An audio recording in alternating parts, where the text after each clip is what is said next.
Planning a wedding turned out to be an unpleasant task, and this was a huge surprise to Lillian. She had always thought that wedding planning was a tedious but still joyful endeavor. How could it be otherwise? After all, the dresses, the rings, and most importantly, the most beloved person by her side for life. It seemed to her that her fiancé Casper would rejoice with her and look forward to the happy day. Instead, he clung to every little thing. For example, "I do not like the bride's bouquet of roses," he insisted. "Let's get peonies. They are also very beautiful. Many people like them very much, and the bouquet will cost us at least 5,000 rubles. And we'll pick peonies from someone on the plot, from private people, for example. It is unlikely that they will ask for more than 1,000 rubles. We'll mix them with gypsophylla, and it will cost about 300 rubles. The bouquet will turn out great, and we'll save another 700 rubles. But I don't want peonies." Lillian waved them away. "Peonies are already banal. They all have them at weddings and bouquets, and the wedding is my day. So the bouquet will be the one I chose." "Well, it's my wedding too," the groom gently reminded her. "What's wrong with you?" Waved the girl away. "How much do you understand? Marriage is a test, my daughter.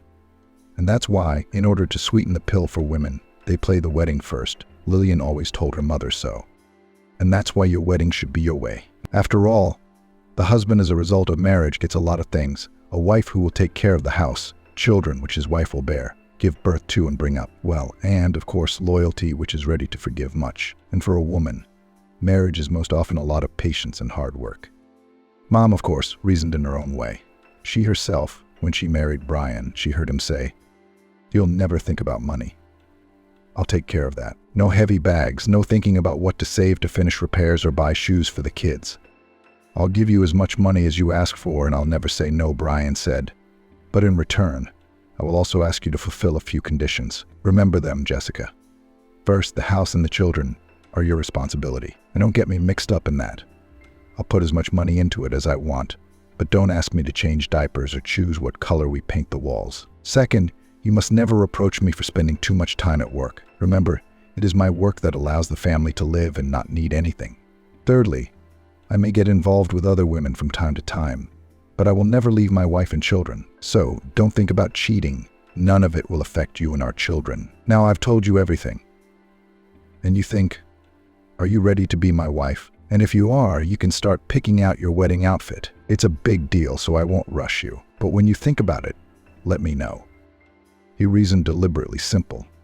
If you're going to start a common project with someone, in the fall Brian referred to long-term projects, then you should immediately discuss the terms with the partner. Of course, this cannot serve as a 100% guarantee that you will not be cheated, but at least you will not be blamed for anything.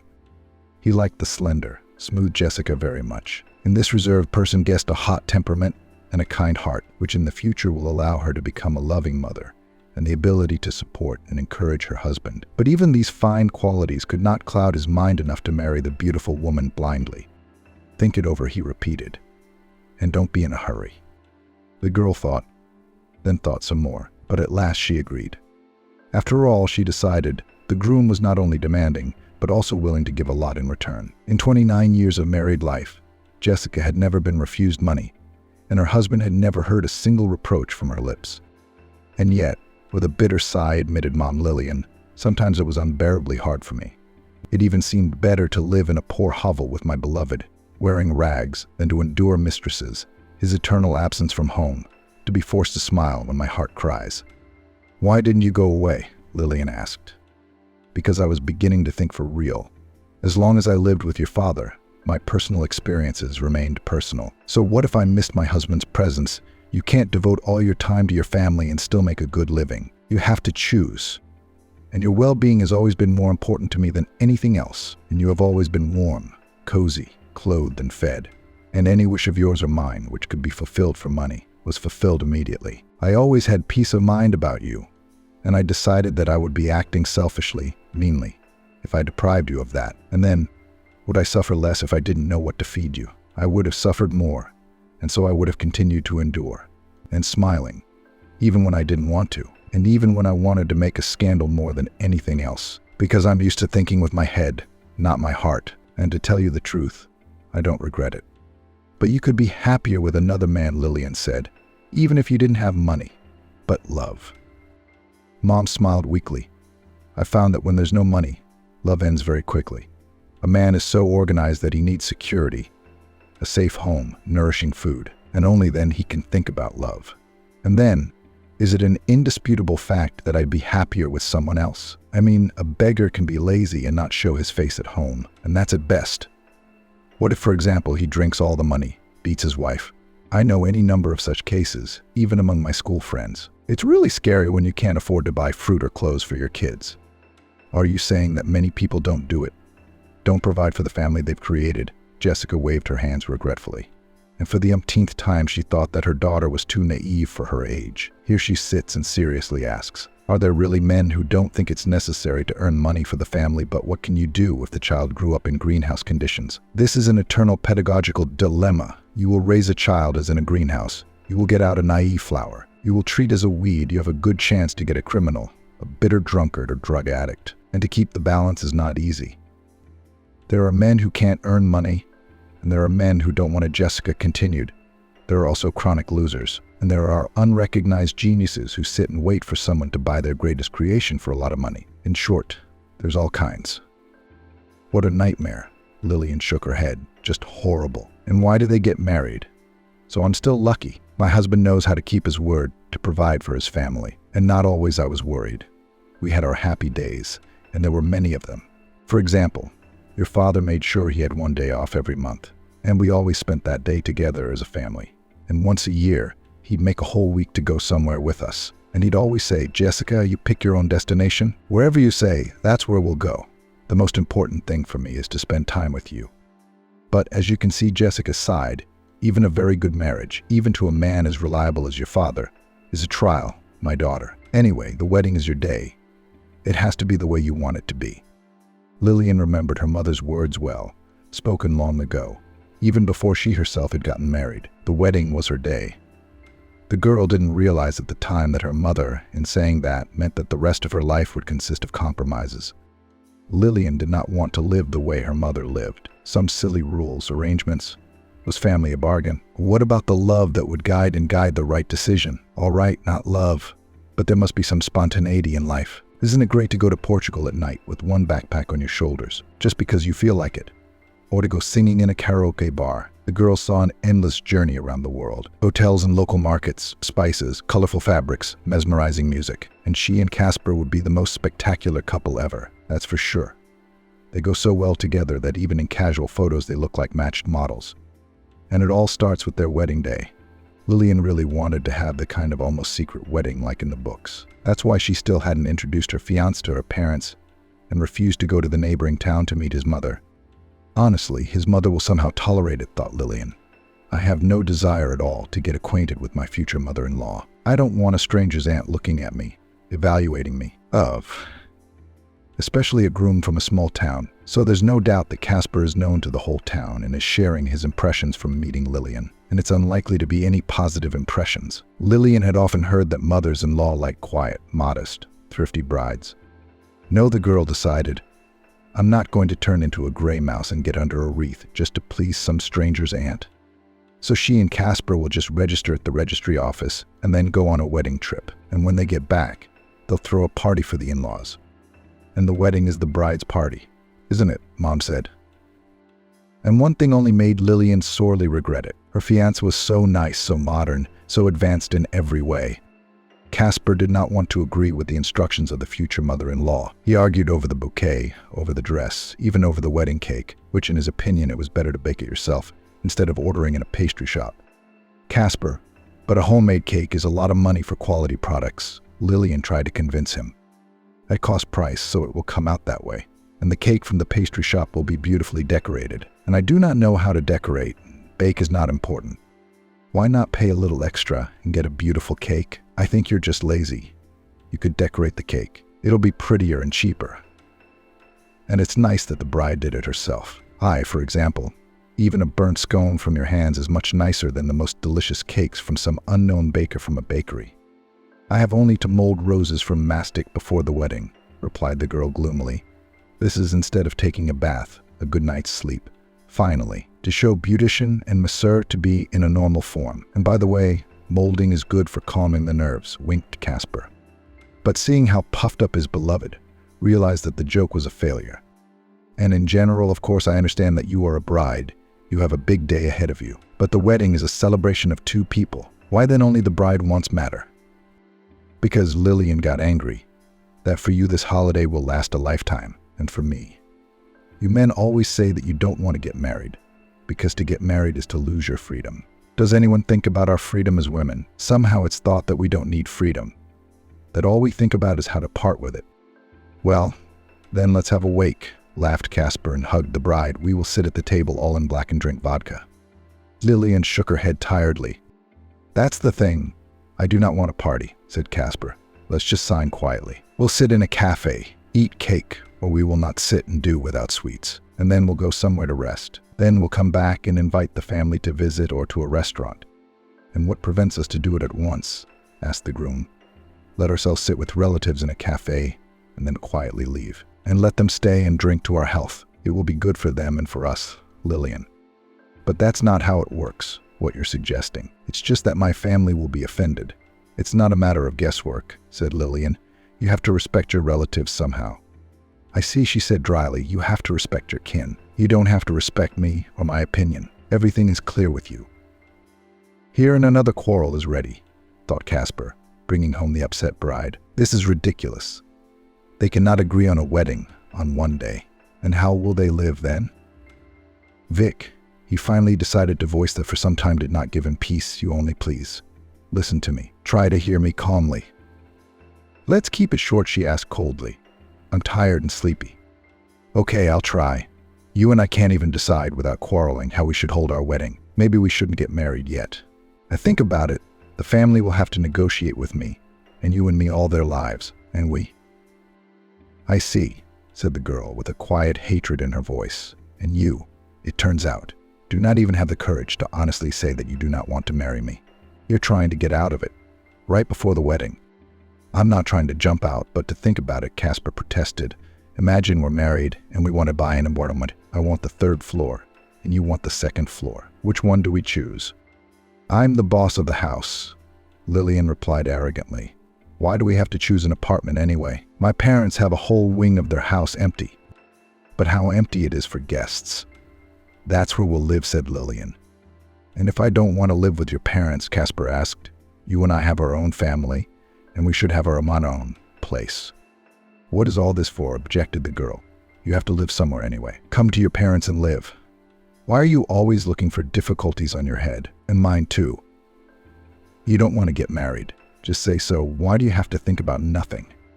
She turned red with anger. Tears came to her eyes. Stop it. Calm down, Casper said conciliatingly. I just wanted to. Come on, forget it. Just calm down.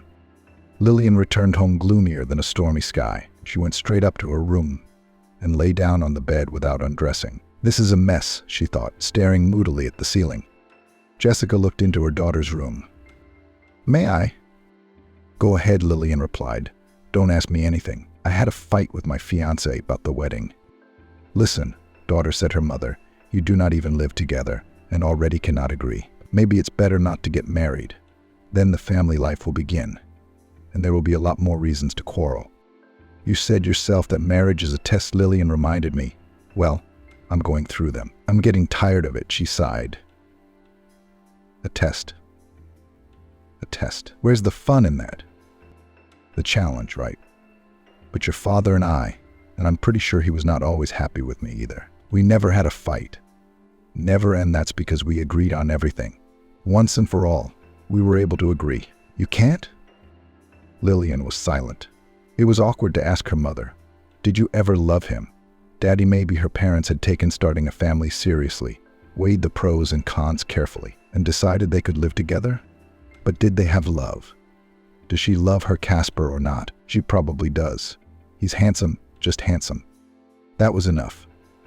No one else she had never met such blue eyes, such tarry hair, such a snow-white smile. Casper was the only man in the world to whom she was ready to forgive unshaven shavens and boyish, unromantic nonsense that he occasionally gave out with a smart look. She wanted very, very much to be his wife, to have all this beauty to herself alone. In all her 20 years, Lillian had only fallen in love once, and that story ended badly. And Quentin told her on the day of the breakup that he couldn't afford to date a rich girl when he was poor. Well, more precisely, at first he just broke up with Lillian, announcing to her that she was a terrible person with such a character, and no normal man would get involved with someone like that. But a day later, he called and begged her to meet him. "It's very important," he insisted. "Everything I told you yesterday, it's not true. I thought it would make it easier for you to forget me. But I underestimated how much I love you. I can't live with the thought that I deceived you. Please, let's meet, but in your favorite park. Just please don't say no to me, please." Lillian was going to this meeting as carefully as she had ever done in her life. To come to the park upset and ugly, to make him ashamed of his behavior. Or, on the contrary, show up breathtakingly beautiful, cheerful, as if everything he'd said to her yesterday meant nothing to her, and as if he himself meant nothing to her, and let him bite his elbows, seeing what a treasure he'd lost. In the end, she managed to find a compromise. Lillian carefully applied her makeup and styled her hair, but allowed herself a small detail that hinted that she was still a little worried. She blackened the skin under her eyes a little, looked in the mirror, and was pleased. Such an ambiguous hint. Maybe she hadn't slept well, or maybe. But who knows, maybe she'd been dancing all night, and not alone, with a handsome stranger. Yeah, that's the best way. She arrived at the meeting a little early and sat down on their favorite bench, where Casper appeared a minute later. He was definitely sleeping like a baby. He was still as alert and cheerful as ever, his blonde hair neatly styled. His favorite perfume exudes a wonderful scent. Freshness of cut grass, dazzling smile, as always with him. The girl's heart gave a treacherous twinge as he approached, and took her palm in his. "I knew you'd come," Casper said. "I was wondering whether or not to come," Lillian said, her head bowed. "I was lazy, but it was an empty evening. So I came, since there was nothing to do." "Thanks," he said seriously. "Thanks for coming anyway. I don't even know where to begin. My parents left me a nice inheritance. I couldn't manage it properly. I squandered it all very quickly, and now I'm practically broke. But how can I go out with a girl like you and know that I can't even give my sweetheart a flower? That's terrible. What if you marry another rich woman and forget me? How would that be? Wouldn't that be terrible? Marrying a rich fool would fix all my affairs, he promised. A fool of age will be only too happy to pay for my wishes." Of course she would. Where else would an old aunt get a hot macho man? "And I will try to save everything she will give me on her account. In a couple years, I'll have a decent amount of money in my account. And then, how am I supposed to live for a couple of years?" the girl asked. Isaac sighed and ran his finger along her cheek, touching her gently. "You are so young, beautiful.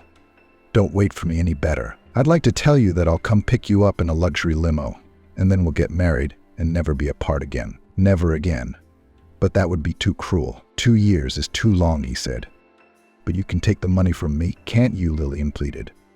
"Lillian's parents have money to spare. At least they'll never have to part with you." No, Lillian, what are you doing?" Casper exclaimed. "How could I take anything from you? No way. Never." Such a decent boy with high moral principles. A sight for sore eyes.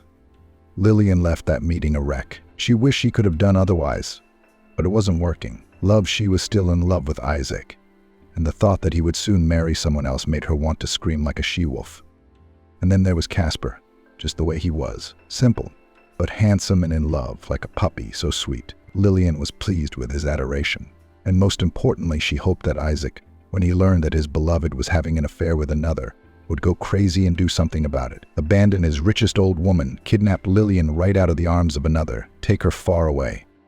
But the days went on, and still Isaac did not appear on the horizon. And then Lillian began to grow attached to Casper. She even tried to convince herself that she loved him. Sometimes it seemed almost true. At least the girl really wanted to marry this handsome man, to make everyone envy her. But someday Isaac would find out she was married, and even if he doesn't even show it, he'll probably be jealous. After all, her husband is not an old man, but a young and promising man. And when Isaac's term in the safe marriage expires, he will surely come to Lillian, and then something will begin. "You know," said her mother thoughtfully, as if by some miracle she had overheard her daughter's thoughts. "It seems to me that love is one thing, but sometimes you just like someone, like pretty bling in a store. It's just lying in the window, shimmering in the light, and you don't realize that it's specially directed lamps so that everything shines and attracts your eyes. But you look at it, and you want it to be yours. And when you buy it and take it out into the daylight, it doesn't sparkle as much, and it doesn't have the same shine. And in 2 days, you don't even realize why you bought this nonsense. It's very dangerous to give in to first impressions. The thing is simple. You can sell it, you can give it as a gift. You can just shove it somewhere and never remember it. You can't do that with a person. Do you think Casper wants me as a shiny thing? Lillian took offense. I don't know, answered her mother. I think you both want it that way. If you loved each other, you'd find a compromise. But you're all afraid, aren't you? How can we live like this? Family life is a shared labor. It's like cultivating a garden together. And you, with your bickering, you're destroying it. Lillian could have said that she thought it was better to fight than to go many years without a single quarrel. Quarrels are a passion. And the peacefulness of life frightens her. The cultivation of gardens. What gardens? There's only one life, and it must be lived in pleasure. But fearing to lose her mother's trust, she kept silent. Meanwhile, Casper was sitting. Paul lay on the sofa and flicked the remote control mindlessly, changing channels. He was in the darkest mood. Maybe he shouldn't have moved to the big city. He should have lived at home. When he first came here, not to visit, not for a tour, but just to live, his first reaction was fear from the streams of people rushing back and forth. But everyone is on his own, as if in his own capsule.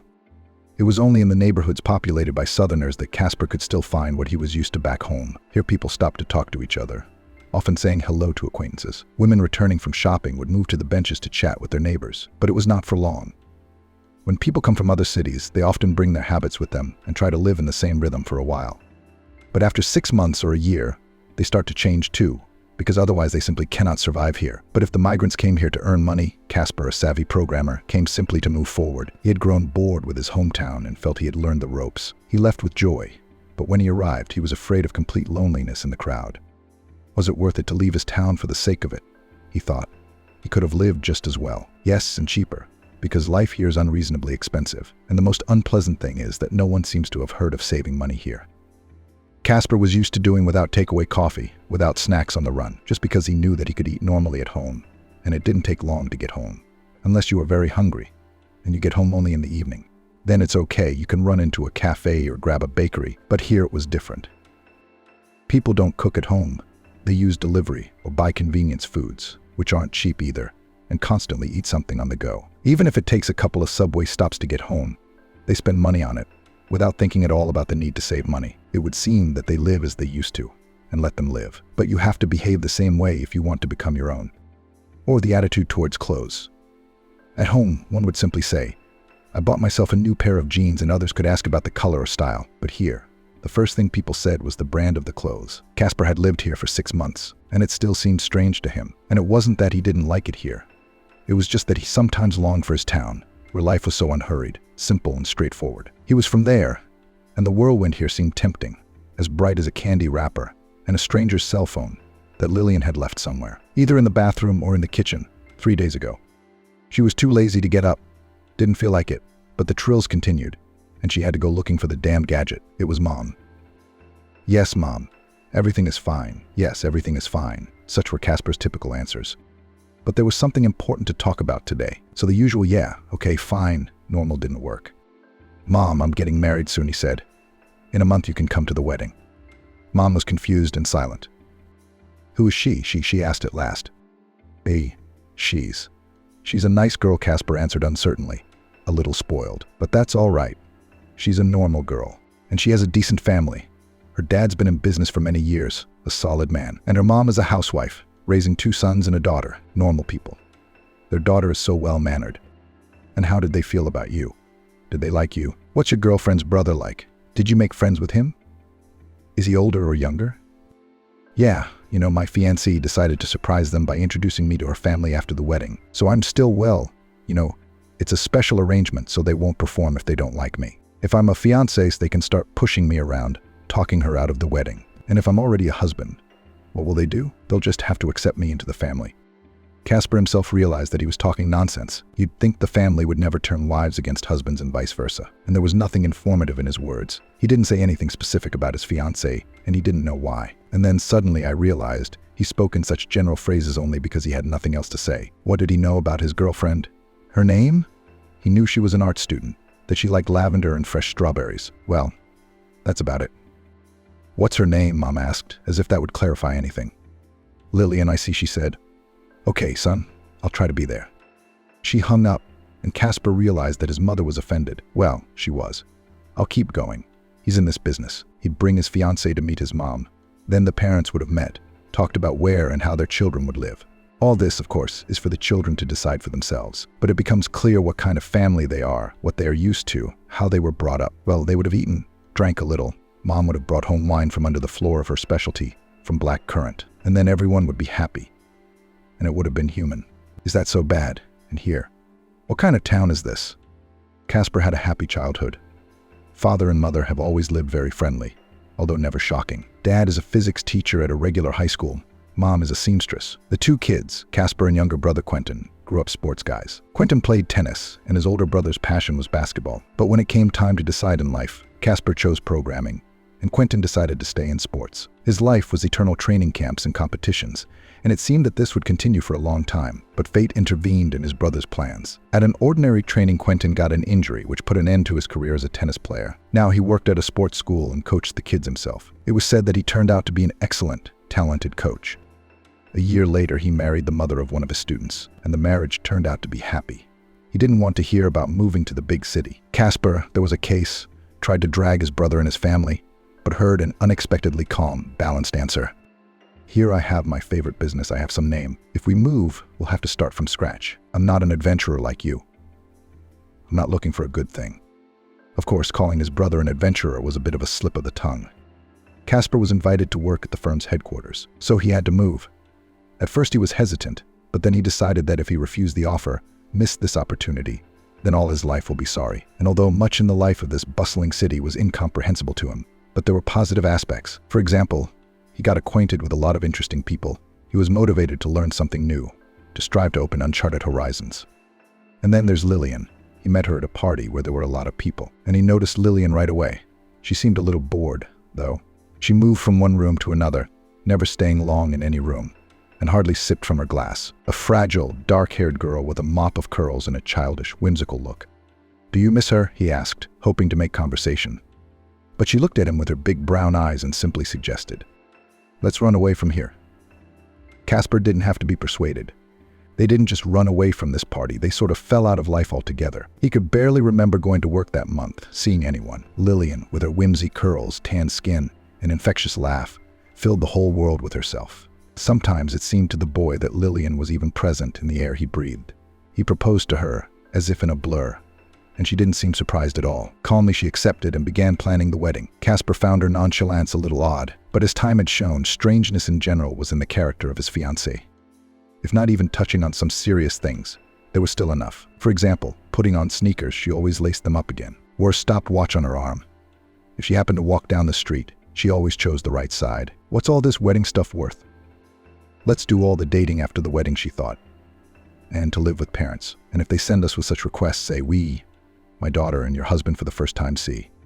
So why would we be so happy to let a stranger in the house? Lillian's parents wondered, but she did not seem to consider this option. This morning, Lillian woke up in a good mood. She had finally managed to convince her fiancé that the wedding was an almost intimate affair, and there was no need for a noisy gathering. Registration at the registry office, cake at the cafe, and then hurry to the airport. Wedding trip beckons in its romantic distances. All right, let it be lame, she thought. At least I could get him to not fight anymore. Now it was finally possible to do normal womanly things, and first of all to make an appointment with a beautician and a masseur. It is necessary to somehow get rid of the endless stress which arranged me my unruly fiancé, she complained to her mother. I even got a pimple on my forehead. Wow, Casper was so washed all my nerves that I began to cover with pimples. The pimple will go away, Mom said philosophically. The worry will pass. Still, it seems to me that somehow you are in a hurry with him. For example, do you know what kind of family he's from? Do you know his parents? Maybe you should get to know them first, see what kind of family they are. That could tell you a lot about your future husband. But here you are again, Mom, for your own, the girl grumbled. I know, when you and Dad married, there were completely different orders, customs, traditions, these outdated. What was wrong with them? Mom was surprised. Yes, your father introduced me to his family, and I was able to see that it was a family of real hard workers, where the men considered it their duty to provide for their wife and children. I saw that there were no alcoholics among them, no people connected with crime. Of course, genetics does not solve everything, but you can't deny the influence of heredity either, and I could be calm about genetics and heredity. I saw how they talked to each other, and it became clearer to me what my fiancé expected from me. Well, it's an old custom, Lillian finished. That's how people used to live once, but now it's all old. Nobody does it that way now, Lillian objected. If you get married, you have to get in touch with the whole family. come to visit and host. And then my father had a family nearby, and Casper's in a neighboring town, so he'd go home once a year. That's all the communication you need. There's no family influence on personality, there isn't, and there never will be. I wouldn't be so sure of that if I were you, the father's voice came from the door. Mother and daughter turned synchronously to the man. He entered the living room and kissed his wife on the cheek. Hello, my dear. I decided that today it is possible to rest. Lillian looked at her father. I don't know much about raising children, and I always thought that my mother could do it better than I could. But now I feel obliged to tell you that I fully support your mother. What's it like marrying a cat in a bag? If you want to know what kind of fruit a tree bears, look at the roots. What are you looking at? I look where I need to look, my daughter snapped. Do you and Mom live like this? Maybe I want to live differently. Of course you do, the father raised his eyebrows. Share your plans, we'll be interested. Lillian groaned inwardly. What kind of people are these? She tries her best not to say too much to them, to be polite, and they just force her to tell them the inconvenient truth. Yeah, I'd like to travel more, learn new things, have experiences, broaden my horizons. Then I could do some charity work in between or even during my travels. Nowadays, a lot of people organize their own charitable foundations. It's in fashion. I would travel, do charity work, and talk about it online. Not bad, my father remarked. But that takes money. Traveling means tickets, hotel accommodations, paying for excursions, some money for souvenirs, of course. And then, of course, vaccinations, health insurance. Charity is the bigger expense. And if you want to tell about your adventures, you will need to learn how to tell. Interestingly, put out beautiful pictures. At first, you may need assistants, copywriters, and retouchers, Brian continued. You have to pay them, and good professionals don't come cheap. Money again. So where do you plan to get it? Lillian stammered and fluttered her eyelashes like a cartoon. To get money? I'll have to get it? Yes, her father nodded nonchalantly. You're getting married. That means you're an adult, starting your own family. So where are you going to get money for traveling and charity work? But I thought you were going to help us. We will. You bet we will. But not with money, Mom said. Then how will I be happy to spend time with my grandchildren? And I, added the father, will help you find good builders when you decide to build your own house. And I'll always recommend a good car service. So yes, you can count on our help, but not financially, although my mom insists that we invest in the wedding. Well, I won't argue with that, but that's it. Lillian still couldn't get her thoughts together. It seemed to her that nothing in her life would change after marriage, except that Casper would be hers alone. But she thought they would live in her parents' house. They'd have enough room for 3 families. They'd have their own wing, and they'd furnish it to their liking, and they'll enjoy coming back here from their long journeys. Maybe they won't have to furnish it.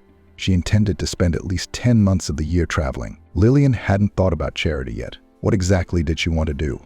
It would be possible, for example, to help young artists, to build for them an art space, a kind of boarding house where anyone can live for free and create masterpieces. You see, daughter, Mom said softly, you don't even know where you will live. Like, what are the expenses? You don't know how you will earn money for your family, and you've already planned a wedding. A wedding? What's that? Just one day, and then there's life, Barbara said. But you haven't thought of such important things. How many more are there, Lillian? It's very early. You're in a hurry. I'll stay with your old maid, Wisdom, said the girl resentfully. Well, it'll be bad. That's how all sorts of celebrities get divorced. They marry 10 times. Am I any worse? I may also want 10 husbands. And anyway, leave me alone. Nancy cried out, sobbing. You've had a smooth life like this. Yes, smooth. And so smart, so sensible, it's unbelievable. But I want to do things my way, not yours. You don't want to help. You don't have to. We're fine. Casper's a cool programmer. We'll live on our own. We'll buy an apartment, build a house. We can have kids if we want to. You're not the boss of us. And my father chuckled. You've spent almost $100,000 on your personal expenses this month, said Brian. That includes a trip to a ski resort, shopping, eating out, and of course, beauty parlors. Lillian ran out of the room, slamming the door noisily behind her. Tears choked her. It seemed her sweetest parent was determined to scold her with money. That was all she needed. And these parents, these were the people who'd gotten to the point of counting money on a child.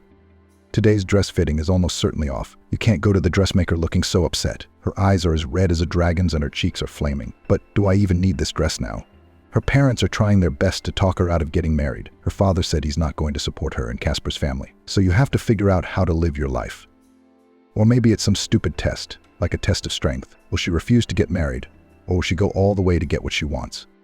Casper signed the contract and finally got out of the cool air conditioning of the bank and into the normal air. He had been approved for that third loan. Now Lillian could be paid off as well. No sense in spending so much money on an expensive dress and for everything else. Stupid, of course. Of course he understands. A wedding is an important event, and for a girl, it is especially meaningful. Want to be a princess on such a day, but still need to know the measure. Otherwise, you can easily be left without money. But if he marries such a girl, he must match it. Of course, he will be able to pay off the debt, but it would be wiser to spend the money on something really important, like a down payment on a house. Now he was renting an apartment in a good neighborhood, but he was paying at least a third of his salary, and he still had to support his wife, who had not yet announced any plans for her future job. And what would she earn? Will she become a glamorous guide in an art gallery or work in a museum? That's not a paycheck, just a little something. So he'll have to take care of the money for the family. Well, after all, is he a man or not? And then, God willing, Lillian would realize that you can't live like a one-day butterfly, flitting from flower to flower without thinking about anything. Brian watched his daughter run out of the room, slamming the door. Maybe I shouldn't have done that to her, he asked his wife. I was earning more and more money, providing for the family. There was no time for upbringing. Maybe you would have been better able to convince her to talk somehow more tactfully. No, darling, Barbara said. You did the right thing, and you don't blame yourself for what you said. Not at all.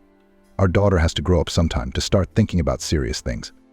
I spoiled her too much with money, he said with conviction.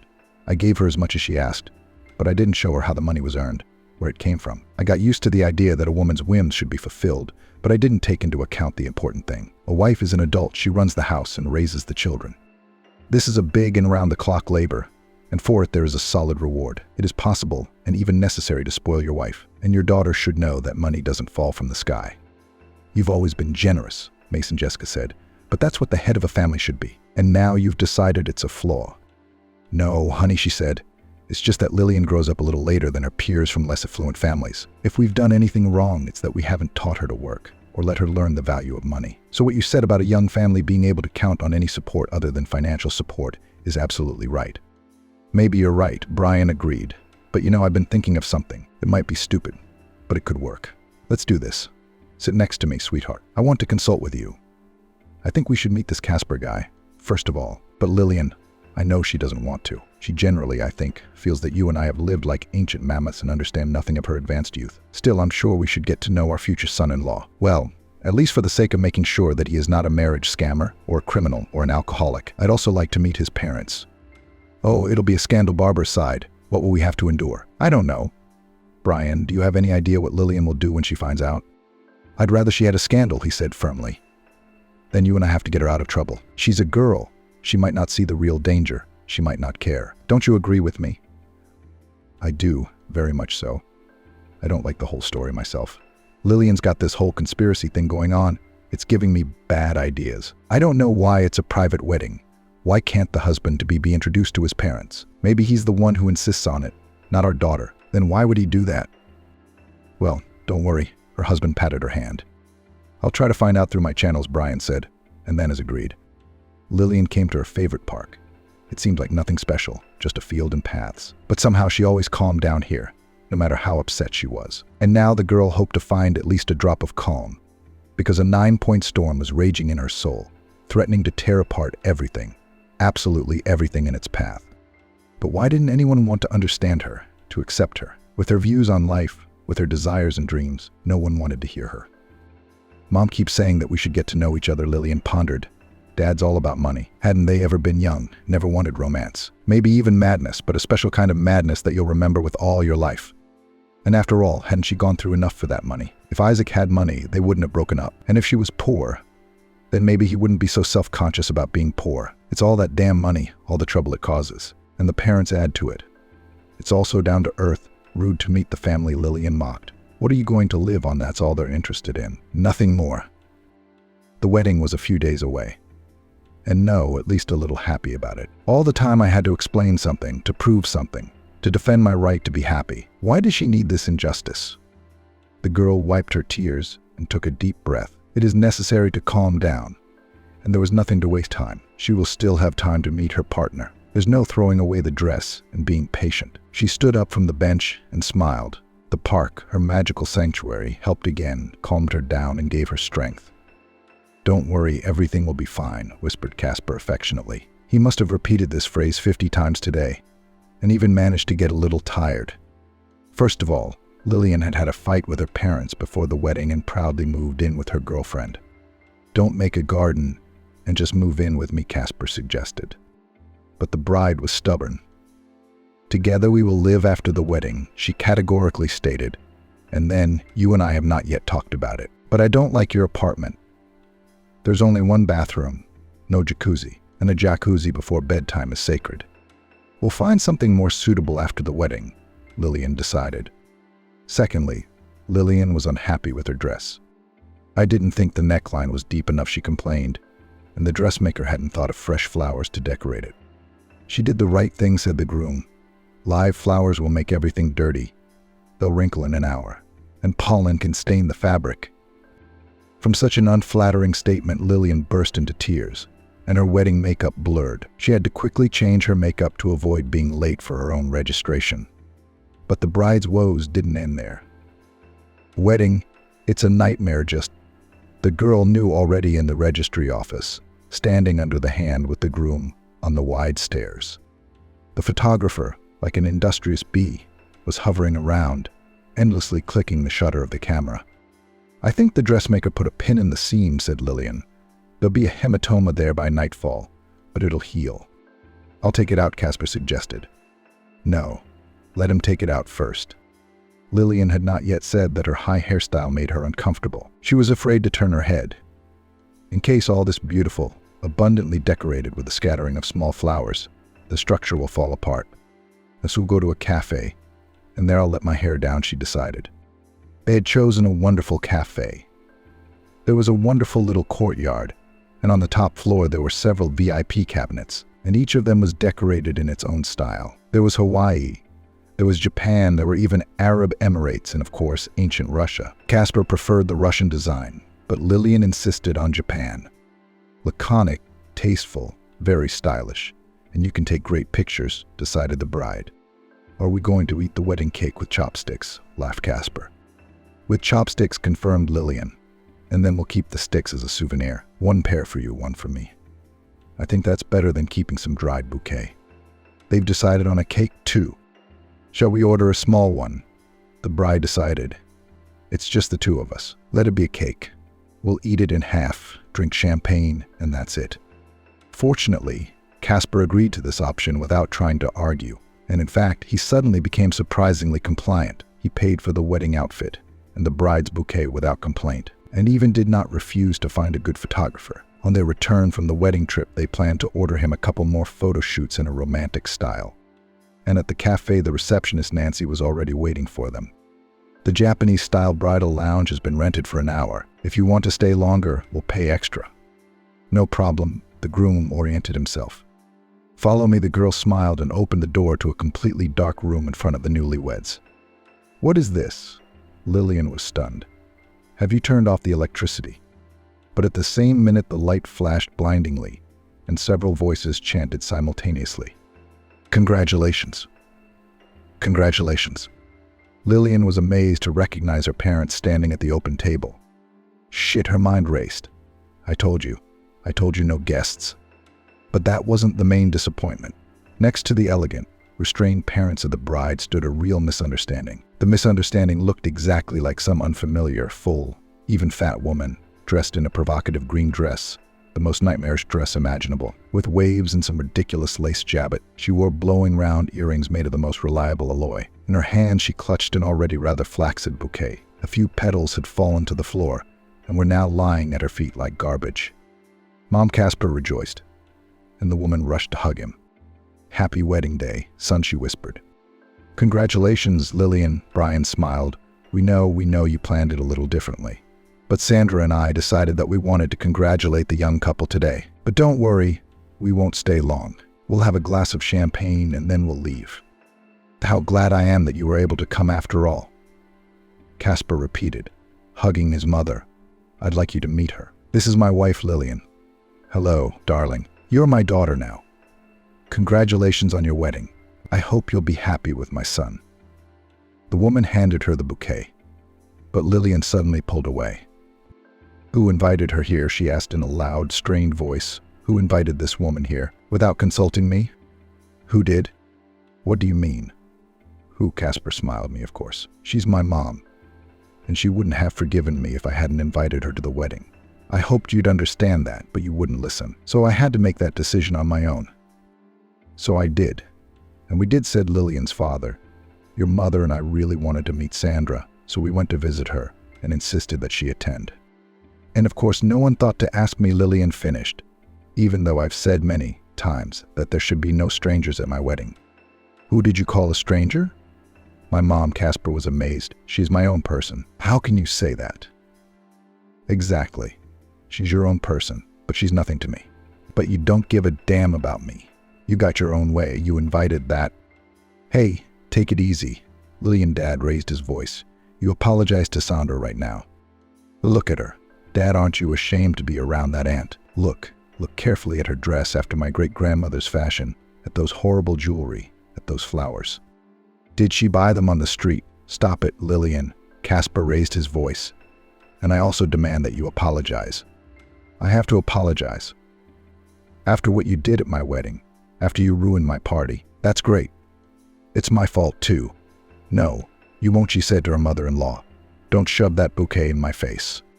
You weren't invited here at all, and you can get out of here right now. And you better get out right away, because in a minute I'll call security and you'll be thrown out. The mother-in-law calmly put aside the bouquet and smiled meekly at the girl. Whatever you say, Lillian. Congratulations, Casper, once again. Casper silently took his mom's hand. Let's go. Mom, if my wife is still talking about you like that, then I have nothing to do here. I'll file the divorce papers myself. Lillian, goodbye. So this is how hard a girl gets. So betrayal. You traded your mom for her. As long as she doesn't get upset. Poor little things. Lillian tore up her bridal bouquet and threw it in the groom's face. You scoundrel, to dishonor me like this. You set all this up on purpose not to marry me because you realize that I cost you dearly and you're poor, just like your mommy. I hate you. There, my father clapped his hands together. Now it's all cleared up. Sandra, please accept our sincere apologies for what you have had to listen to. And I believe that your son has made the right decision. Lillian really doesn't deserve him. Oh, that's how a girl gets turned on. Then listen to my story. I promised your son $300,000 to marry me, didn't I? Go ahead, tell them, you good boy. Not like that. Casper turned away and even covered his eyes. He was painfully ashamed to remember it. I wouldn't have taken that money, he said in a muffled voice. I just knew that otherwise I would never marry Lillian, and I wanted to. When I met her, Lillian was so kind and cheerful and laughed a lot. I admired her all the time and thought it would be nice to marry a girl like her. But I realized that she was different, lived differently. And we were different. I knew she couldn't be interested in me. She needs another fiancé with money, with connections, and apartments like she's used to. A huge trip for a whole year with 5-star hotels. But I realized it was all just a dream. And I tried not to take our affair seriously. I was afraid I'd get really attached. But all the time there was such an obsessive thought that suddenly she agrees to marry me, suddenly waiting for me to call her to marry, and I don't. And then one day I did, and Lillian said yes, and calmly, as if she'd been expecting it, but she stipulated that in 2 years we'd be divorced, and she'd keep the baby, if there was one. And for all this $3,000, 150 right after the wedding, and the same amount after the divorce. I thought about it and decided, let everything be on her terms, and I will somehow try to make her attached to me, and then there would be no divorce. Well, it's silly, I guess. But I was very much in love and wanted to be with her. And when I asked her why these conditions, she said it was just the way it was. That's all. Then I found out what it was all about. I found out there was a guy like that. I guess she and Lillian had something going on that day. Maybe nothing serious. Just flirting, that's all. But Lillian was in love with him. And this Isaac marries a grown woman with a son the same age as him. And you wanted to get back at him, Brian guessed, so Isaac retaliated against Casper for the girl. He told Lillian that she was ugly, had a bad temper, and that no one would marry her. And she told him that she wouldn't be married for 2 months, would live with her husband for at least 2 years, and then leave him because she'd find someone else by then. Bastard, Lillian whispered hatefully. Bastard, yes, I am because of you, so that I do not run away from you. Except for the fence. I constantly insinuated to myself that I love you, and I almost believed it, and that you're handsome at least. I've already gotten used to it. I already wanted this wedding and hoped that you'd get your stupid head back on straight, that you're an idiot, that you'd realize something. You got nothing better to do than bring your mom in here. What's the point of having her here if it's not real anyway? That's an interesting way of putting it, Brian said. Indeed, young people have forgotten how to talk and solve problems not for money. Or is it only the golden youth? It's not about money, Casper grumbled. It's that I, like a fool, hoped that Lillian could love me. And now I see that she loves no one but herself. And probably not even herself very much. Let's go. There's no point in hanging around here. No, wait, his mother stopped him. Why doesn't Lillian tell the second part of the story? What second part? Casper was confused. What don't I know? And the part that her lover, as it turns out, the most real marriage swindler. He married a woman from our town, and as it happens, a friend of mine. And his name isn't really Isaac, it's Charlie. And he's got tons of cheating wives like that. But the worst part is that my friend, before she brought the scoundrel out into the open, several times heard him talking on the phone with some woman who calls Lillian. And now it's clear to me who that Lillian is. Barbara straightened to her full height and looked contemptuously at the girl. This very Lillian. He was saying that they should definitely wait 2 years until he could fix his financial affairs, and advising her to take care of herself, spend time with others, maybe even meet a good man and marry him. And all of this he presented under the guise of caring for his beloved. Say, I understand everything. You are a young girl. You want attention, and I cannot give it to you because I'm busy. He didn't hide the fact that he married my friend for money and said that he had no other choice. He'd never do that to Lillian because he really loves her. And apparently, our fool Lillian believed him. But then, when Isaac was finally arrested for fraud, who did he call his fake Lillian? That's right. And I hoped it was a misunderstanding. I believed it. It was only now, when I saw what this girl was, that I realized she was very afraid of being investigated, and that was the only reason she wanted to drag out the journey as long as possible, instead of going to her parents, explaining her mistake and asking for help. Lillian, you're just a soap bubble inflated to unbelievable proportions. But whether the wind blows you over or not, you'll burst. That's the end of it, Sandra said. Poor Isaac realized that before he did. That's why he didn't marry you. He knew Brian would figure it out, and then he'd be in trouble. Now she looked at Casper. Come on, son. I'm sorry, Brian said again. As moral compensation, I would like to pay off the loan Casper took out to marry my daughter Mia. My spouse and I are very sorry for the way things turned out. It's a good thing that everything has come to light now, Sandra said. It could have been a lot sadder. It's always an adventure to return to the town where you spent your childhood and a good chunk of your youth. Whether it's happy or sad depends on the person. Casper was glad to be back. He was happy to recognize places familiar from his childhood, and the changes for the better did not escape his attentive gaze. The repaired road, the construction of a new children's center, all this delighted him. You know, Mom, he said, I was just thinking that there is such an expression as the way to yourself. I lived in a big city, and I liked it by and large. But I came here, and suddenly I had this feeling that I was finally home. Maybe you just haven't had time to get used to it, Mom asked. No, it's different here. People are simpler here, life is clearer. People are less pretentious. Our neighbor John, he seems to be a big man by our standards. He has 3 stores. Do you remember his car?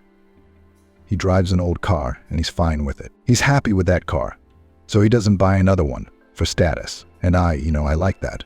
I like people without wrappers like Candy. Mom laughed, sort of. There are times when the wrapper is beautiful, but inside it is hidden.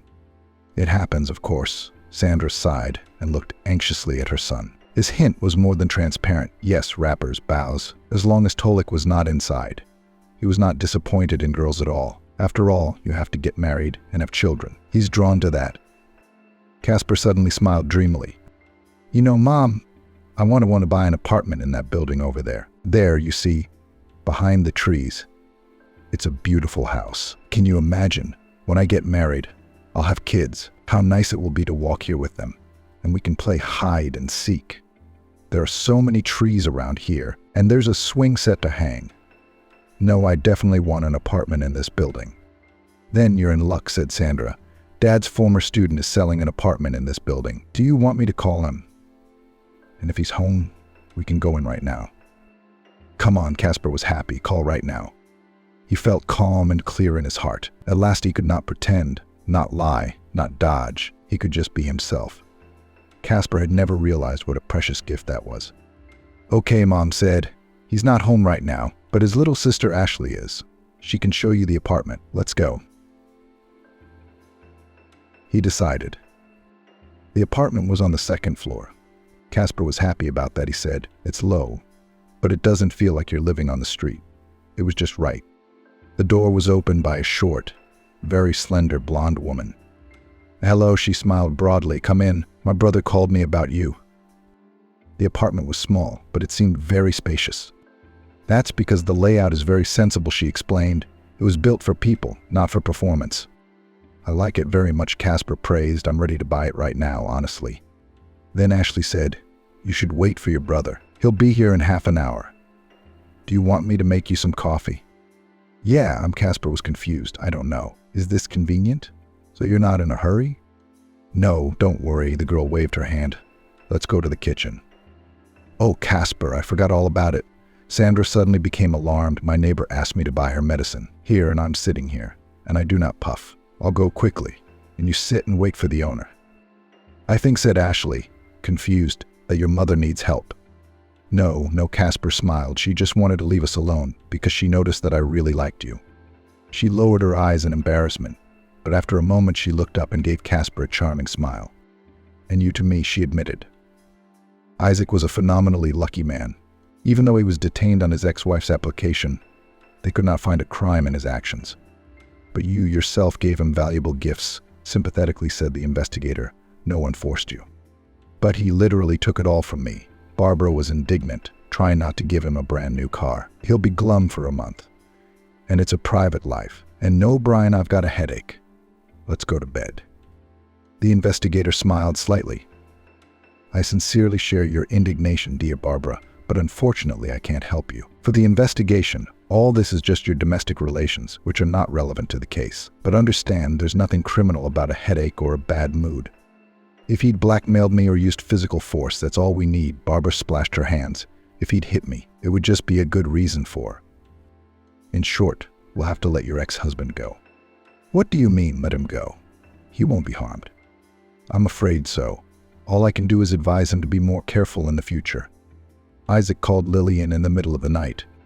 I escaped from that surplus, he whispered hotly into the receiver. Honey, we can finally be together. I'm broke, but I have my parents' old apartment. We could move in there. One word from you.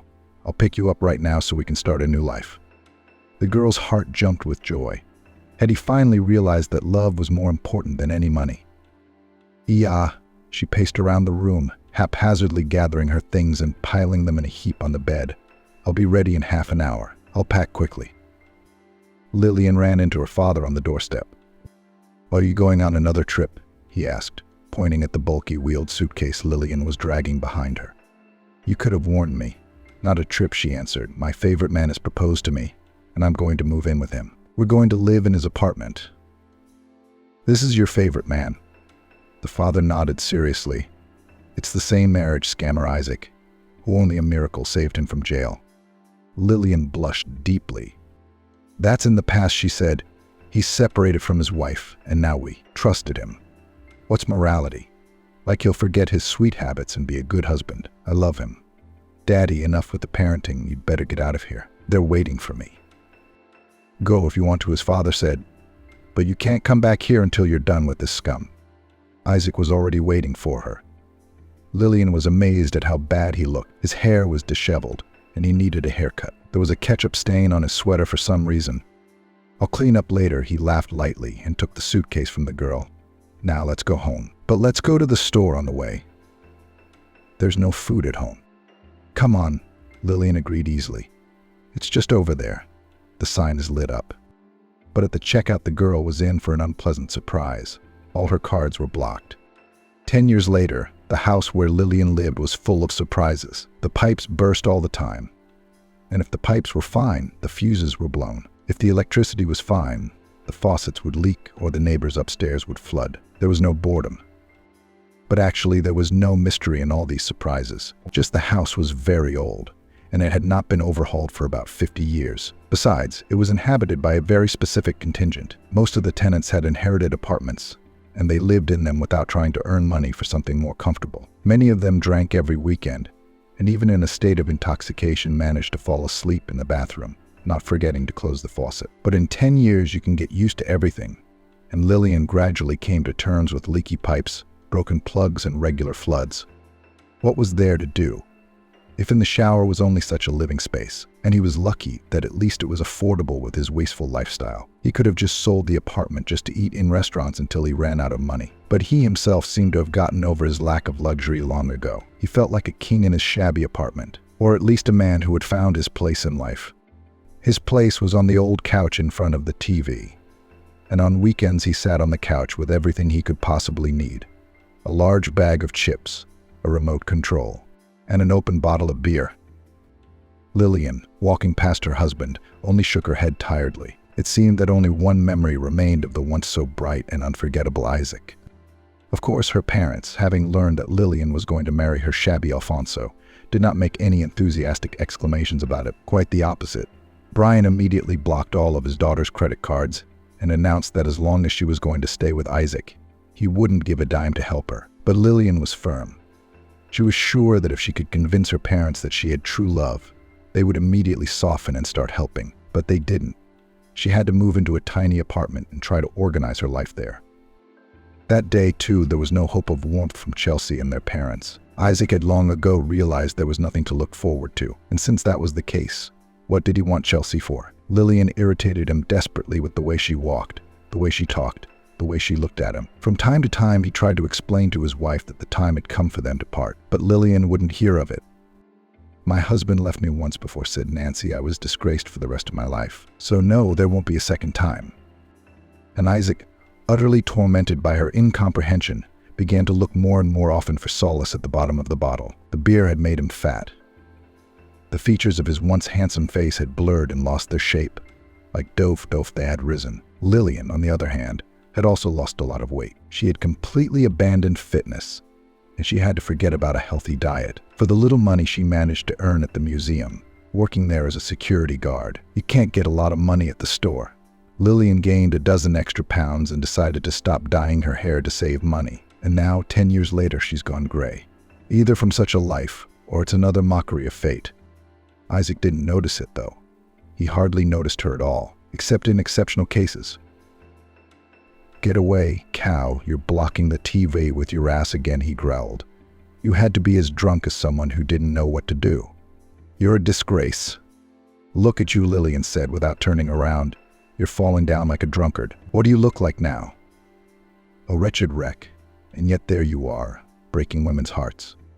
"If I'd known what you'd become, I'd have stayed with Casper," she sighed. Isaac jabbed a fat finger at the TV screen. He was being interviewed by the news. What a brilliant programmer. He has his own firm, and they show his grandmother, so she's a beauty, not like you. Lillian looked at the screen. She already thought that Isaac had started hallucinating from drinking, but she was wrong.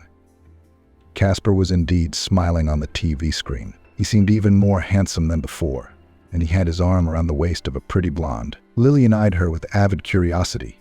For a woman who had long since forgotten about grooming, Casper's wife herself was not so good. As they say, a triple whammy. She had an unremarkable face, albeit with the right features. Such a face, if you do not know how to emphasize makeup and not notice. But it was easy to put on makeup, you just had to make it a little brighter. Her hair was good, long, thick, with a beautiful pearlescent shade. But such a shade was expensive. Lillian knew that because her mother was blonde, and it cost a lot of money and constant trips to the hairdresser to care for her lightened hair. Tinting, nourishing, moisturizing, trim the outgrown ends, touch up the roots, and even out the color throughout. Casper must have a lot of money now that his wife can afford such expensive treats. And her dress is lovely, pink, open enough to emphasize the waist. What's the waist? Isaac obviously noticed the waist too and hummed expressively. "Look at his wife," Lillian said, shrugging her shoulders. "She has a husband who earns money, and there's no reason to work. They have enough money and time for proper groceries and sports. She'd marry him." Isaac took another swig of beer, grunted, and scratched his bulging belly. "He'd have given you a good life. You'd be on TV with him right now, pretty girl. Is it a shame that you missed such a fiancé?" "Yes," Lillian said bitterly. "I feel bad that I'm a young woman, but I'm living in this dreary den, working for a pittance, all because I fell in love with the wrong man." "You'd think I was holding you back." Isaac took offense. Lillian didn't answer him. It was already threatening another quarrel. Lillian had gotten tired of them for 10 years. In general, Isaac really did not hold her, but it was still afraid to leave him. How to return to her parents? After all, ashamed to admit that failed on all fronts in career, in his personal life, in everything. Father will start lecturing. He'll help, of course, but not without lectures. And Mom will look with such pity that it's better not to imagine it. No, she's not ready to endure this humiliation yet. Maybe later. I'm not holding you when you're sitting here like a tethered woman, Isaac grumbled. The husband again. And then it turns out it's all my fault, Isaac grumbled. Who's stopping you from leaving? Go back to your mom and dad. They'll take your lost daughter under their wing. Why don't you go? I guess you haven't reached the bottom yet. So I'm not leaving, Lillian replied, and it was not clear whether she said it to her husband or to herself. She had not yet reached the point where her life with Isaac ended. She had not yet determined where that limit was, but she had no doubt that it would come. And then she would leave and be glad of it. Light, cheerful, ready to admit her mistakes, she will return to her parents and try to build her life anew. And maybe she'll even succeed. The children abandoned their mother in the village and didn't even come to her funeral, and when the notary read the will ... MP4. Samantha was annoyed. There was a session coming up, a lot of tales to catch up on. I have to pass, I don't have a penny to spare. And then there's this funeral.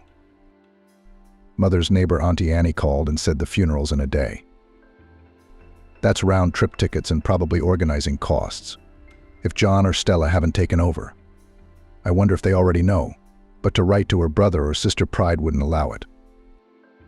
Samantha decided not to go, not to spend, not to see the faces of relatives with their sneers and claims. She was studying anyway, so she had nothing to do there. She'll come later and sit on the grave.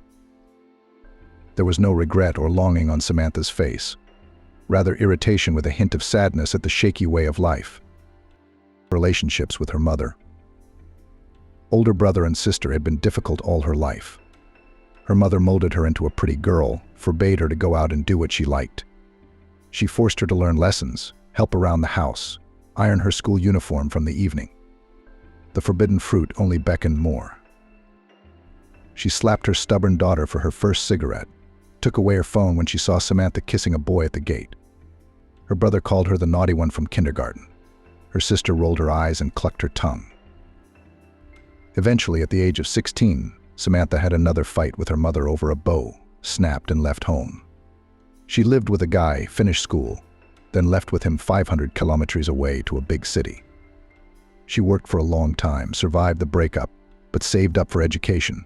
And only at the age of 23 she finally entered a university, when she realized the value and necessity of a diploma and education.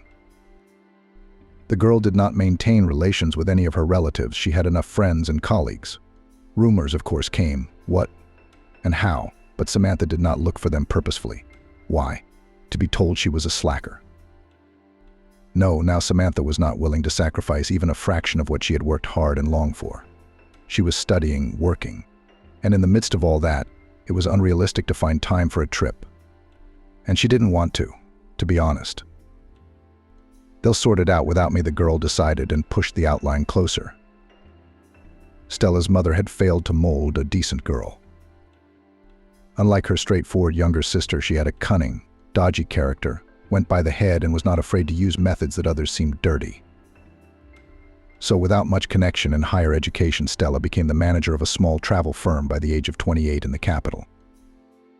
She had a short haircut and generally looked very apathetic, with tattoos all over her arms, bright makeup and expressively pounded face beauticians.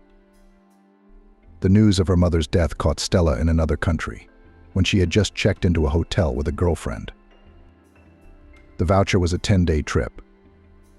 As a calculating and practical lady, Stella calculated how much it would cost for an unplanned return flight and the missing trip, not to mention a ruined holiday. The decision was obvious: to stay and rest. If she wanted to, Stella could make it to her parents' funeral. She was in a good financial position, but principle intervened. Management is not for women, her mother grumbled. Our business is to keep the coziness of the house and hearth. Let men earn money. It is their natural destiny.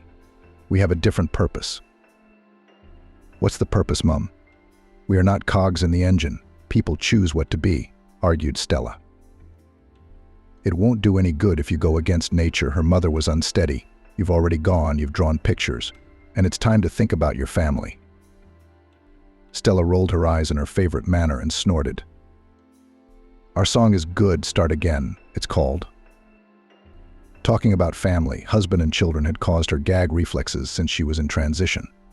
Her mother's old believers pissed her off more than anything else. The inculcation of humility and norms of domostroy ended with the girl doing the opposite. Dress, cut with scissors, dressed in jeans and aggressive rocker outfits. Instead of boiling borscht, Stella chose sketches of future tattoos, and instead of romances for the sake of bouquets and sitting under the moon, she looked for profitable acquaintances. She knew that she wanted to lead, to decide, and to get out of this box of traditional values, where her mother stubbornly shoved her. Of course, by the age of 28, her dream had come true. A chain of useful connections led her to the owner of a travel agency. There Stella promptly got a job, then twisted romance with a man and made it so that he re-registered the business on her. Behind left a broken life of the ex-wife, a pile of fired unwanted female employees, and a pile of gossip. But the ambitious girl did not care. Winners are not judged, as they say. Stella combined management, partying, and constant traveling. Not even cacti could survive at home, let alone husbands, children, and dogs. Self-sufficient, selfish Stella loved unrequited only herself and did not want to sputter on anyone else. That's why she quickly got rid of the suitor, pulling off his business, very clean from a legal point of view. In this succession, Stella went to her mother's house once a year, or even less often. She was sick and bored at her parents' house, with no one to manage her. John himself could make a horde of vocational school students stand at attention when his visits overlapped with Stella's, and Samantha ran away with her boyfriend. That left arguments with his mother, where there was nothing new from year to year. To make matters worse, Megan began to drink and complain about her health.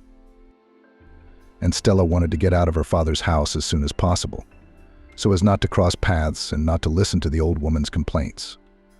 Her brother will sort it out himself. He is a man, and he is the eldest, decided the apathetic head of the travel agency about the news. She should have been there a long time ago. God forgive her, she thought a little later, but didn't say it out loud so her girlfriend wouldn't hear. If Megan was trying to make real women out of her daughters, she was trying to raise a real man in her son. But again, it had turned out to be a mess. John, from a small age, was forced almost everywhere to solve his problems by himself, to stand up for himself and not to roar. If Stella and Samantha were nurtured by their mother with standard feminine instructions, she demanded from her son steadfastness, firmness of character, stubbornness, and determination. In the end, it paid off. John was indeed the leader of the class, the head of the class and the first in his studies. But in the shadow of achievements hid a callous heart despotism, narcissism, indifference to other people's problems. He could make caustic jokes about ugly classmates who secretly counted on his interested gaze. He could bark at his sisters and his mother herself. Samantha spent her childhood hiding from her brother in corners when he came home in a bad mood. John did not understand other people's tears because of a bad grade or worldly injustice. After school, the guy went into the army and decided to become a military man for good. For status and benefits, he married a shy girl from the countryside, made a child, and by the age of 33 moved with his family to the Baltic coast. We could only guess what was going on at home because his wife did not dare to say a word against him. Only a shadow in a dress looked out from behind her husband's back. The fool was clear that he was walking from his wife and generally feels his complete power and impunity. John came home mostly because of some paperwork issues. He knew that his mother began to be friends with the bottle, but limited himself to rare duty calls and money transfers with the words, "Here, go to the doctor." Stella, he thought of her as a boy baby and almost a fallen woman. Samantha was an outright fool and a loser. He always made an example of himself to them, without listening to any arguments. As a result, when all of them were almost separated, communication was reduced first to dry hello in the walls of the house, then to short texts on holidays, and later and completely hushed. And everyone was happy with everything. The neighbor's call came over breakfast. John listened to the news with a stone face. He pondered what to do. The death of a relative is a valid excuse, and it's certainly possible to leave the service. But firstly, it was a long way to go by aeroplane. And secondly, he had long ago had nothing warm ties with his sisters, or with his mother herself. Only actual blood relation. He hadn't been to his homeland in 2 years and didn't care at all. And then there's a funeral. Something akin to longing tugged at John's heart, but quickly faded. "Will you fly?" his wife asked timidly, serving coffee. "No, I'll send money for everything. They'll organize it themselves," said the man. "What about the inheritance?" the wife asked again. John suddenly thought about it. "You're right, but we don't know if Mom left a will. And if not, then we'll get the house for 3 by law. We don't have to break up either, because these things can be solved from a distance nowadays." Aunt Annie was standing by the fresh pit, holding the hand of a young girl. Apart from them, there were about 10 other people at the funeral, neighbors, friends, and former colleagues of the deceased. They never arrived. John, Stella, and Samantha. Aunt Annie wiped her eyes with her handkerchief and adjusted the black mourning bandage on her head.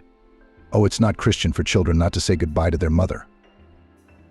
"We can't make them," sighed the girl, clutching the carnations in her hands. "You're right, Eve, you're right.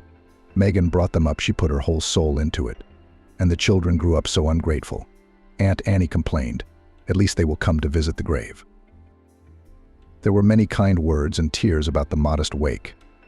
But more than one person asked Annie and EVA why none of the deceased's children were present. And they didn't know what to say. After all, they all personally called, or rather Eva knew, but she was too reverent to Megan in life, and too respectful of her memory after her death to explain to each questioner what was the matter. "What are you crying for? Pray tell." Megan looked seriously at her son's red face. The boy was rubbing his eyes with his fist and pointing at the sandpit where another boy, Nick, a young bully, was having fun with his blue brand new toy truck. "He hit you and you're crying? You have to be a man." Megan reprimanded her son. "Otherwise you'll always be like this. You'll always be a crybaby." John stopped, sobbed, and looked at the offender. "Don't hit him first, but if you get hit, hit him back," Mom instructed him. "And don't give yours back unless he asks for it first and says please." John sat down on the bench and frowned, his 6-year-old brain digesting his mother's words. Olga watched the child but did not hurry to return her son's toy. After a couple of minutes, John got up, walked to the sandbox. "Give back my car, please," he asked the offender. Instead of answering, the bully threw sand at John. At the same moment, the boy jumped on Nick and hit him hard on the back of the head with a plastic spatula.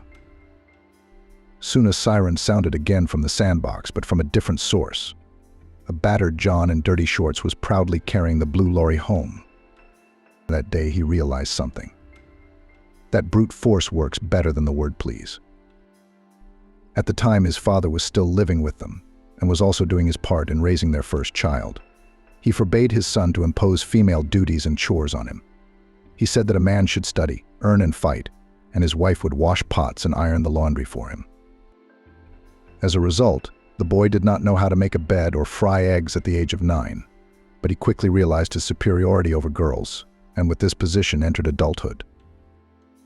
His father was in a car accident and died when John was 13, Stella was 8, and little Samantha had just turned 2. Megan didn't so much grieve as exhale. Alex was a quiet tyrant and demanded total obedience from the entire family. Megan wanted her son to respect women and be strong in spirit, but his father's bad influence had already taken root in the boy's subconscious. The sound of broken dishes in the sink jerked Megan out of her slumber after a night's work as a cook. She heard the noise and scolding from the kitchen. "Clean up your own mess," Stella shouted, pointing her finger at the dirty plate on the table. "That's your job." John shrugged his shoulders and indifferently threw the dishes on the floor. "Stop it," Megan shouted at them both. "Stella, is it hard for you to clean up and help your brother?" "Mom, I'm not the maid to clean up after everyone." The scandalized 10-year-old put her fists to her sides.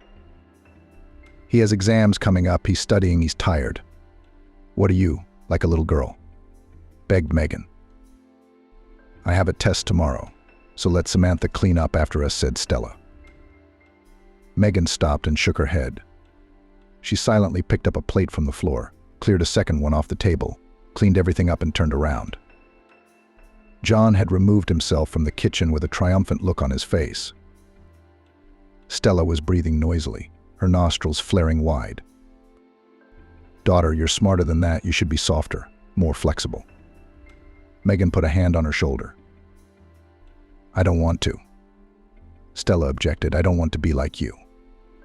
She stomped her feet and ran to her room, struggling to provide for the children after her husband's death. Megan worked very hard, took more shifts, didn't go on holiday for years, and still had her own business and garden at home. No personal life, no hobbies. Megan lived for her children and the desire to give them the best education, summer camp, clothes, goodies, toys. She would buy something for herself when a previous item wore to holes or ripped. One day a woman was getting ready to go to a parent-teacher conference for her 11th grade son. John looked at his mother's stompy shoes, a stretchy skirt with an old oil stain, a linty blouse, and a late 90s fashion jacket. The guy wrinkled his nose. Don't go, I'll say you've been working, he stopped the woman who was already making her way out. Why, son? Megan looked perplexed at her offspring. They'll think we're begging, John replied shortly. Don't embarrass me, Mum. The woman froze on the doorstep. She had barely taken time off work to hear about her son's progress from the teachers' mouths. Megan turned to the narrow mirror on the exit and looked at her own reflection. In front of her stood a tired, unkempt lady with bags under her eyes. John took her mother by the elbow. I'm not a big boy, they won't scold me for sure, but you already know that. Megan went back to her room and tears came to her eyes, then sleep watched the exhausted woman. When John left for the army, Stella was 14 years old. Megan had hoped her daughters would be her helpers, but the exact opposite had happened.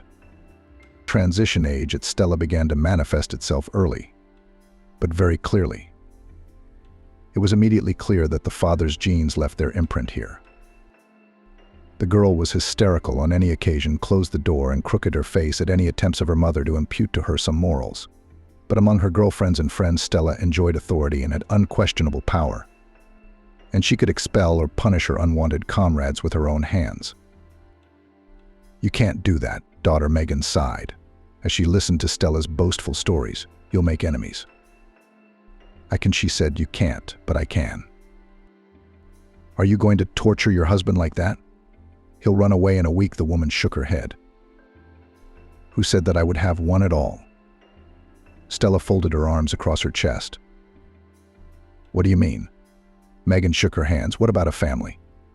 Sooner or later you'll want warmth, coziness, babies. Ugh, disgusting. Stella grinned. I've seen enough of you. Thank you, don't. There are much more interesting things in life than cleaning a man and feeding a baby. The conversation was over. Megan had asked herself many times, why did the children grow up the opposite way, not the way she raised them? Instead of love, understanding and respect, selfishness and narcissism gurgled in each. John remained in the contract service and enrolled as a part-time student in college to qualify for an officer's rank in the future. He hardly ever called, and when he picked up the phone, he waved off the fact that he had no time to talk. By the end of high school, Stella was more concerned with her own appearance than with grades and exam preparation. She worked part-time at various places to get tattoos and fashionable haircuts. Megan didn't know about the first for a long time. The latter she accepted with a stretch, calming herself with the fact that hair, not teeth, will grow, and the pictures on her daughter's body she saw when it was too late. A piece of work popped out from under the sleeve of her t-shirt. What, asked Stella snidely, watching her mother stare at her arm in horror. Do you want to see the whole thing? The girl took off part of the t-shirt. A grinning dragon in mottled colors and bright spots looked up at Megan. Why, tell me? The woman frustratedly sat down on a stool. I wanted it so badly. Stella shrugged her shoulders. Do you like it? It's not right. Megan mumbled. It's a lifelong stigma for a girl. You'll be seen as a you-know-who. A decent guy doesn't need a coloring book. Mum Stella shouted. "I've argued it 1,000,000 times and I'll argue it 10 billion 1,000,000 times. When you were a kid, you only got tattoos when you were a convict and a girl of easy virtue. In your youth, you had to study, get married, and have a baby. In your worldview, girls wear dresses and boys wear trousers. I'm so sick of your lectures." She threw the dirty rag she was wiping the table with at the wall and ran off to her room. In the evening, Stella ostentatiously dumped her shredded skirts and dresses on the carpet in front of her mother. "You can't make me wear this now, no matter how much you want to. I've seen these traditional feminine values in the oven." Megan didn't argue anymore. Her daughter was wearing her down with her behavior, drinking her dry like a glass of water. She only hastily wiped away a tear when she saw the blue dress she'd bought for her daughter's graduation in a pile of rags. Once in a while, Megan was visited by her neighbor Aunt Annie, a vivacious grandmother who had also raised 2 children on her own, tilled the vegetable garden every season, and kept poultry. Stella treated Aunt Annie with indulgence. She could treat her aunt to jam, but she didn't interrogate or teach her. Samantha often played with her neighbor's grandchildren and took her well too. "You're looking a little gaunt, Megan. It's time you quit this kitchen," Aunt Annie said, stirring her tea with a spoon in her mug. "Well, what's there to quit?" Megan waved me off. "What are the helpers for?" "There are 2 growing up." Annie nodded at the framed pictures of the girls on the wall. Megan twirled the mug in her hands and gazed at the floating tea flakes. "Annie, I don't think my kids love me," she exhaled. "What am I doing wrong?" "Oh, come on." Aunt Annie waved her hands. "All children love their parents, and so do yours. You do so much for them." "That's what I'm saying." Megan nodded. Annie took a candy from the vase and rustled the wrapper. "A child's individuality should be embraced. His view of the world to encourage, to guide, just a little support," she mumbled. "So how to accept, if they break their life, their future life?" Megan thumped her fist on the table, spilling her tea. "But it's their life, and you can't protect them from all their mistakes." Aunt Annie calmed her down, helping her to wipe up the puddle on the oilcloth. "The world is changing, and they are changing. You're teaching them to accept. What about you?" Megan suddenly froze. Her neighbor's words poked her in the soul, but she couldn't admit it. The woman was trying to be a caring mother from a position she'd seen in her childhood and thought was right. "I have 2 boys. Annie sat back down. "So what do you think? They drank and smoked when they were young. They went out and got Fs. But now they're both handsome, both family men. They bring their grandchildren to me on weekends. Real men have grown up." The neighbor clapped her palm on the tablecloth. "I scolded them, of course, in a good way, but I left the right for mistakes and bumps." The woman continued. "If you insulted your friends, you got a slap on the neck from them. If you tried vodka, let it get so bad that it would kill you. That's how it's brought up. Only on their own skin they understand." "I can't do that." Megan shook her head. Her neighbor took her hand in a conciliatory manner. "Megan, even if you can't, the main thing is that you love them and want the best for them. They'll grow up. They'll understand later. For now, let them be sarcastic. Don't take it personally. Be above the childish antics. They need to prove themselves. Spread their peacock tails. Let them." Megan remembered her daughter's tattoo, her son's capriciousness and coldness, and could not understand how she could react calmly to such an attitude from people close to her, although that was exactly what the kind-hearted neighbor had insisted on. A paradox, no other way. Stella ran away to the capital with some maid at the age of 18, having drunk a lot of her mother's blood. She didn't want to go to school, but she did some management and executive courses. Megan had many conversations with her daughter about the need for a normal education, but everything was like a pea against the wall. Stella was of a different opinion and stubbornly continued to tear down the standardized female image. Samantha was growing up too, and at first Megan thought she was a sweet and docile child.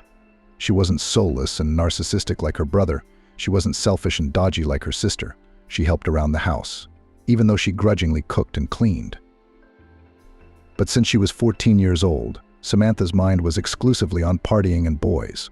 She often skipped school, ran on dates, hanging around with one suitor and another. Teachers called Megan with interrogations and requests to influence her daughter to no avail. One day, Samantha endured her mother's admonitions for a long time, and then she gave out. "I'm young. I want to have fun. I don't want to grow moldy over books." Megan was appalled by this statement. If John and Stella at least had goals and desires, even if they didn't quite fit the gold standard, Samantha was close to going down a crooked path. And so it happened. One day, Megan found her daughter's packet of cigarettes in a secret jacket pocket. So she burst into her room and yanked Samantha right out from under the covers, sleepy. "You're smoking." Megan yelled at her. "I don't need an ashtray in my house." She grabbed the strap from her bag off the chair and slapped it across her defensive daughter's back. Megan had never hit a child, except for a little spanking when she was a kid, but here it was as if she'd snapped. It was as if in that blow she had unleashed all her anger for the three of them on one. Afterwards, Megan repeatedly blamed herself for the outburst, and her son's words, "Samantha is a naughty skirt," came to mind. Then Samantha did not speak to her for 4 days. She didn't stop smoking, but she hid it better, out of spite. She also stopped doing things around the house, also out of spite. She had a tomboy, an 11th grader, and the kind of handsome guy that drives girls under 20 crazy. Samantha was no exception and went head over heels in love. Christian's schooling was lousy, but he secretly drove her around in his dad's car at night. He taught her how to pour beer without foam, and always told her about some shady dealings with the boys. Samantha was impressed and dreamed of running away with her lover to the end of the world. So in the evening, her mother caught them kissing under the cherry tree at home when she returned from work. Megan knew Christian and his family well, rarely earning a living anywhere. Father a lover of the collar, mother a gossip. Samantha was elbowed right out of her beau's arms. "Mum, why do you always get on my nerves?" she said. "You should be studying, not cuddling in corners with this guy," Megan said angrily. "I'll take care of it myself. You haven't lived your life, let others live theirs. Will you sort it out if you become a whoremonger?" Megan felt her voice breaking into a croak and her face burning with anger and helplessness. How could anyone accept such a thing? How could anyone knowingly accept the desecration of their own child's life? Megan didn't understand. Samantha wanted to say something, but froze. The scandal ended when Megan didn't find her daughter's things at home the next evening. She called her, texted her, asked her to come back, begged her to come to her senses. But Samantha said briefly that now she lives on her own and does not need her mother, who considers her a walking wench. So the woman was left alone in the big house. And the other will say, "Live happily ever after." The offspring are off her back, but not Megan. No matter how the kids treated her. And coming to empty rooms was harder. She called both John and Stella. But they didn't like to talk long, saying they were busy. They came rarely and not for long. Aunt Annie came in frequently and did something to brighten the loneliness of her mother. Megan even got a cat to keep her from being bored, but she could only listen and meow back. Soon the long hours on her feet and the age of 55 made themselves felt. At the examination, the woman was informed about a whole bunch of problems: varicose veins, cardiovascular disease, joints. Gradually, Megan herself did not notice how she began to befriend the bottle to brighten the loneliness and drown out sad thoughts. Aunt Annie walked into Megan's house and found the landlady asleep in the kitchen at the table. The woman roused her. Lately, Aunt Annie had been very concerned about her neighbor's condition. She had become unsociable, crying all the time, and even the house had become neglected. Annie tried to visit more often, but she couldn't stay with Megan. She was in her 70s. "Megan, come on up. It's morning," she shook her yawning and mumbling landlady. She jumped up, looking round and then shamefully hiding the wine bottle behind the table. "You've had enough of living on your own," Annie said as Megan cleaned herself up and began to prepare breakfast. "Who needs me? Men look at young men, and I'm old." Annie smiled, though she meant something else. "Men, it's a matter of time," said the neighbor, "and I think that you need an assistant and company." "My helpers are gone," Megan sighed, setting down her cocoa. You're just rushing off the beaten path again." Aunt Annie scolded the woman. "I have an idea how to help you, so you can have more fun without this happening." She kicked an empty bottle under the table. One of Annie's sons often supplied orphanages with goods and other help from concerned compatriots. Orphans on reaching adulthood were supposed to be given flats under a state program, but in practice some waited years for them, and some didn't get them at all, but they had to live somewhere. "There's a girl there, EVA, she was pretty. But she didn't get a flat and had a baby when she was 19. Now she's scrounging around. You know how hard it is to earn money for rented accommodation with children. I feel sorry for the girl." "I don't know where you're going with this, neighbor." Megan listened intently. "I'm saying that you should take her in and help her with the household, and it won't be boring. And you'll do a good deed. You won't work forever. You'll be cooking soup and borscht in this canteen. And I'd get Ivotchka a nanny at the kindergarten through my old connections," Annie finished. Megan frowned. She didn't like the prospect of letting a stranger with a baby into her house. But then again, Annie was right. She was already going crazy with loneliness. It couldn't get any worse. "Could you vouch for her?" Megan asked her neighbor.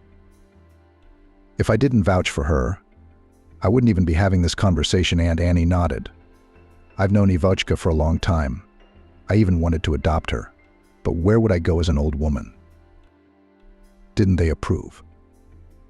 So let her help you and live with you," Megan said. Annie looked into her eyes carefully, warmly and understandingly. "Megan, I'd take it, but you need it more." "I can see that." Stella looked irritably at the mud on her new shoes. The mud of her hometown, where she'd fallen into when she'd got out of the taxi. "Home, sweet home," she muttered through gritted teeth. Stella wasn't going to be here long, and the next day she already had a plane to the capital, so she stayed in a hotel. She was preparing herself morally for the meeting with her relatives, her older brother and younger sister. After all, for the first time in many years, they all had to gather together in the notary's office for the announcement of her mother's closed will. The news of it came as a great surprise. Stella had assumed that the house would go to the three of them in equal shares according to the law of inheritance, but not so. The girl was tormented by a bad feeling. The call with the news again took her by surprise when she returned from holiday. Now there was no way to get out of it. Who knows what the shifting on correctness maman scribbled in the will, and the very fact of its existence was a surprise in the midst of troubles. There was nothing to do. I had to board the aircraft again. Not to leave all her mother's possessions to her relatives, to a crazy soldier and a naughty skirt. Stella even thought over in her head how she could competently take away their parts of inheritance from her brother and sister. She even called the lawyers she knew, who were frequent visitors in her travel agency, but they only shrugged their shoulders, saying that a closed will is a cat in a bag, and therefore some schemes can be proposed only after its announcement. The notary's office was not far from the center, and near the entrance, Stella noticed a familiar figure with an army uniform. She snorted quietly and prepared to greet her brother. "Hi, you're still the same," she said as she approached him. "Hi, I can't say the same for you." John glared at his sister. He didn't like her haircut, or the tattoos that peeked through her translucent blouse on both arms, or the lemon-colored stiletto heels and red trousers. Stella appreciated the look and rolled her eyes, but quickly regained her neutral expression. They exchanged short phrases about life, weather, and nature, and waited for the last participant of the meeting. Surprisingly, there was almost no longing or sadness in the words of these people, only a poorly disguised irritation at the need to disrupt the usual way of life. No one even thought of going to the cemetery to say goodbye to the deceased. "She's a slacker in her repertoire," John grinned. Lighting another cigarette, she was told to be here by 12, so it's early morning, and she's not here. "She's probably wondering where she woke up today," Stella chimed in. Probably mocking her younger sister was the only thing she and John had in common. Soon a taxi pulled up outside the office. A disheveled Samantha jumped out in a hurry. Her hair was tucked into a ponytail, her crumpled t-shirt straightened out of her jeans. "I think you were right," John whispered in Stella's ear, glaring scornfully at his relative. "You're late," Stella said without greeting or ceremony to her younger sister's face. "I know," Samantha snapped back. "It's not my fault the bus took so long." Stella rolled her eyes again and pushed her fringes aside. "You'll make it up to me later," John said sarcastically as he pulled open the door. "We have more important things to do right now." The notary, who looked like a business canary, put everyone in their chairs. "First of all, I'm sorry for your loss. Losing your mother is a great blow. If I may, without further ado. We're busy people. We don't have much time." The notary nodded ceremoniously and asked for the testator's death certificate. John pulled the document out of his briefcase and handed it to him. The man ran his eyes over the papers, checked something, made a short note, and finally pulled an envelope from a desk drawer. He showed his signature and date on it. Mum must have felt it. She had drawn up a document 6 months before she went to the other world, Stella whispered, not addressing anyone in particular. Why did she have the nerve to write that will in the first place? John replied irritably. Maybe someone put the idea in her head, Samantha suggested, and instantly caught the frowns of her relatives. Both of them didn't like the idea, because the consequences could be bleak. The second envelope was also properly signed by 2 witnesses and the notary himself. In one of the curlicued signatures, Stella recognized the hand of her neighbor Aunt Annie. The envelope was opened, and at last the required paper lay on the notary's desk. The deceased's will was written on an ordinary yellowed sheet of paper from an old notebook, which did not fit in with the official office and the situation. While the notary read out the text, Stella nervously tapped her fingernails on the phone screen. Samantha was stirring a candy wrapper in her hands. John was crunching his knuckles. Everyone realized the importance of the moment and waited. I bequeath all my movable and immovable property. The notary raised his eyes at the audience, made an expressive pause to EVA Smith. There was such silence that one could hear a fly crawling on one of the folders on the far shelf. I take it there is no Citizen Smith here. The notary looked at the young people with equal surprise. What? Stella jumped up first from her chair. Who the hell is Smith? What the hell is Smith? What the hell is going on here? She rushed to the table, wanting to see for herself if she had heard a mistake or a joke. But her mother's handwriting said exactly what she'd heard. None of the names of the 3 children Megan had put in the will, and the complex signature at the bottom with its many curlicues testified to the genuineness of what she had written. Stella remembered from high school trying to copy it in her diary and failing miserably every time. We won't leave it like that. We'll contest it. We'll sue that Smith, whoever she is. Yeah, sue all you want. The notary shrugged his shoulders indifferently. My business is done. Oh, and don't forget the copies.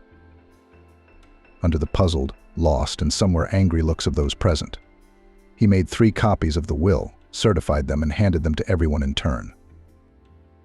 I'll get that Smith from under the ground, thundered Stella on the doorstep of the office, not at all embarrassed by passers-by.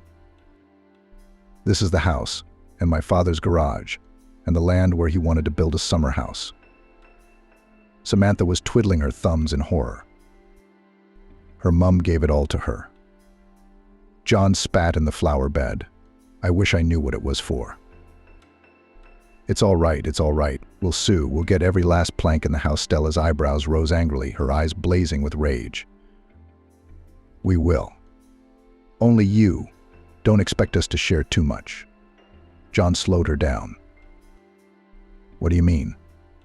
Stella drilled him with a glare. I've got a son growing up. He needs a place to live too. John emphasized the word son. And I need to invest in my business.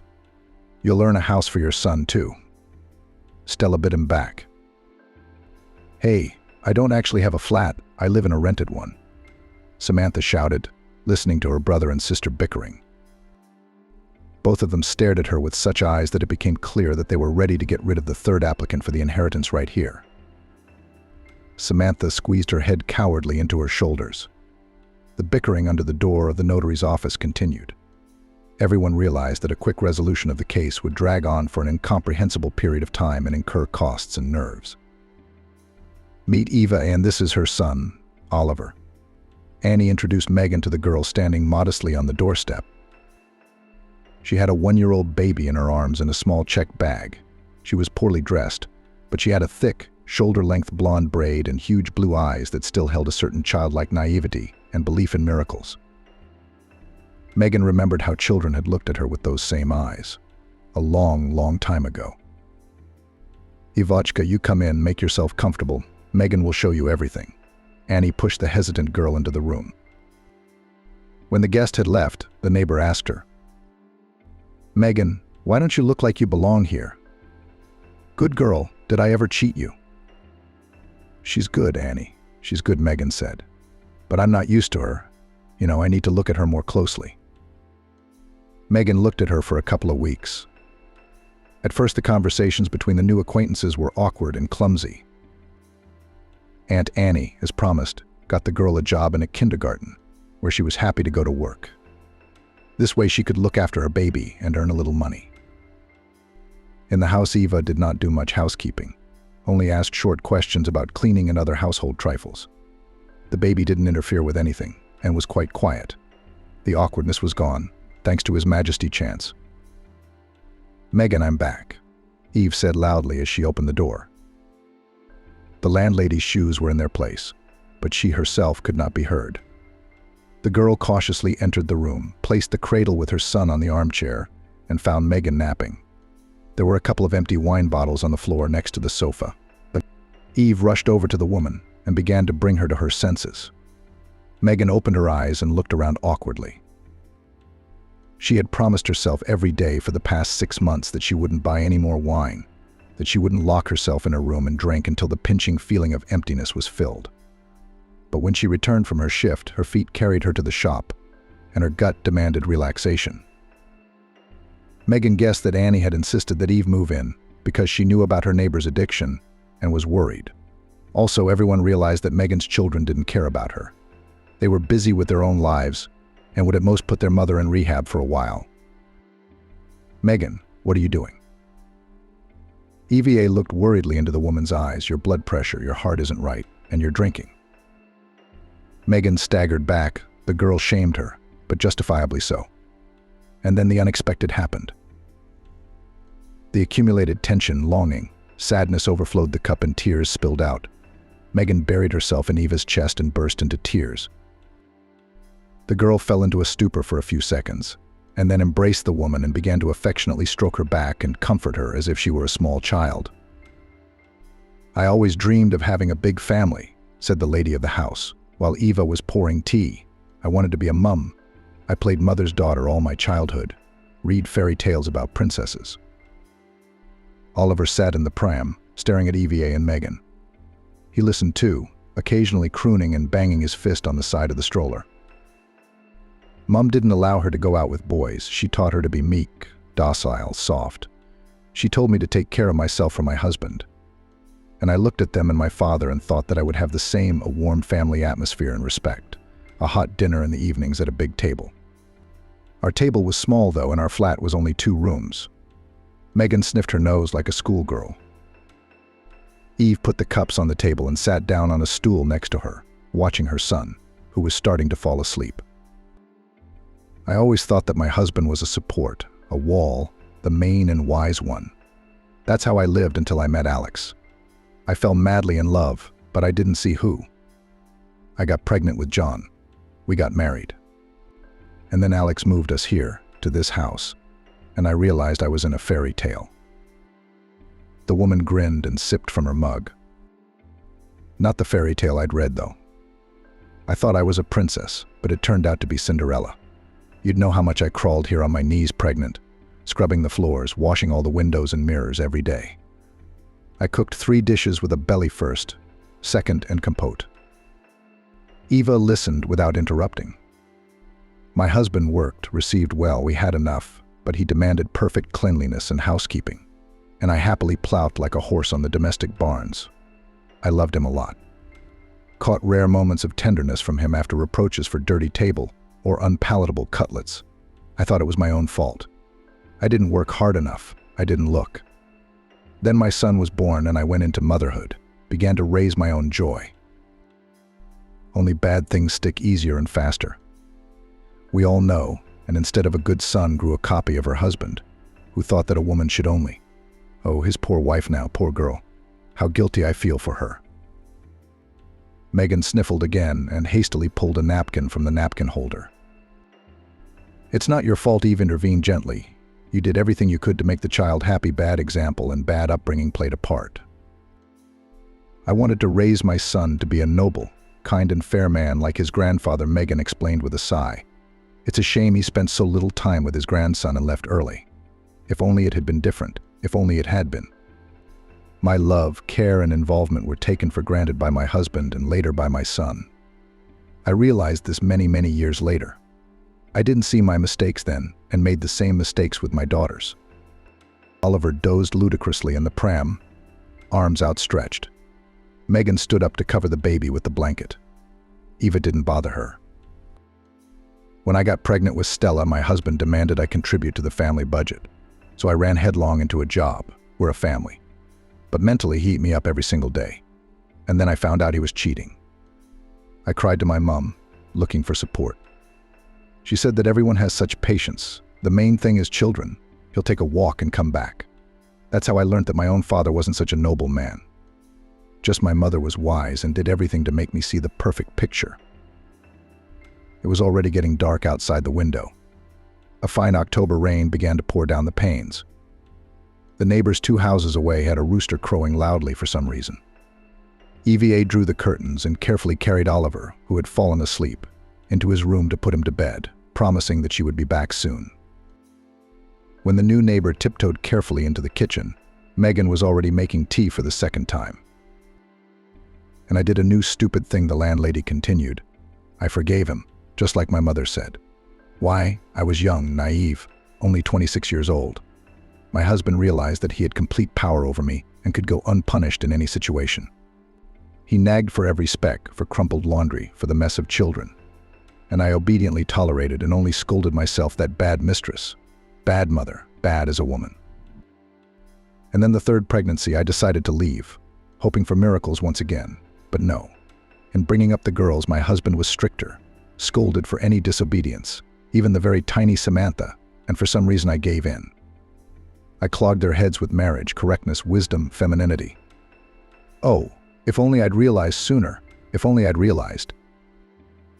Megan made eyes at the ceiling and often stopping the tears that had returned on her lashes. And when her husband crashed with his mistress, as I found out later, it was as if the rope around my neck had loosened. I wondered myself that I should be sad and crying, but I wasn't. Even though I had to work harder, I was glad, but for now only that no one else would come to my bed from under someone else's skirt. Quiet humiliation went away and my eyes began to clear, but I still lived indoctrinated by my mother. A woman needs a family, a loving husband, her own corner. I tried to instill that in my daughters.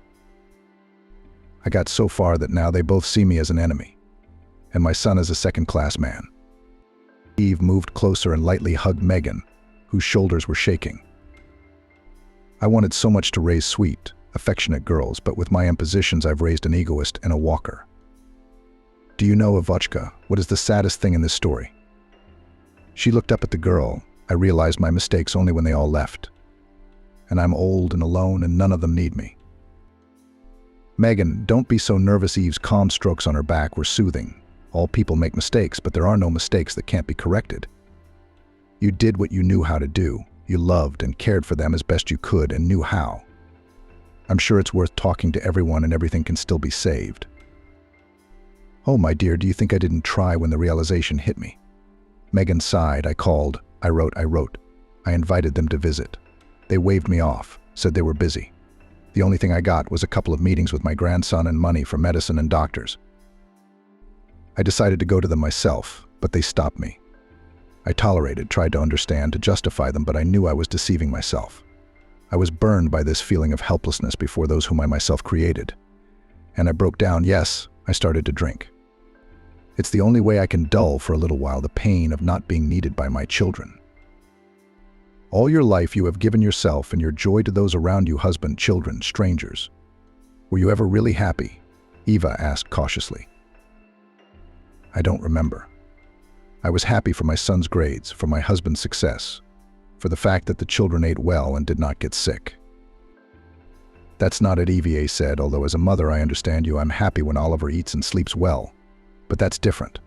When you were happy for yourself, were you genuinely happy inside? This time Megan was silent for a long time, trying to search her memory for such a long-forgotten feeling, and found it only in childhood, when her mother brought her a small kitten from work.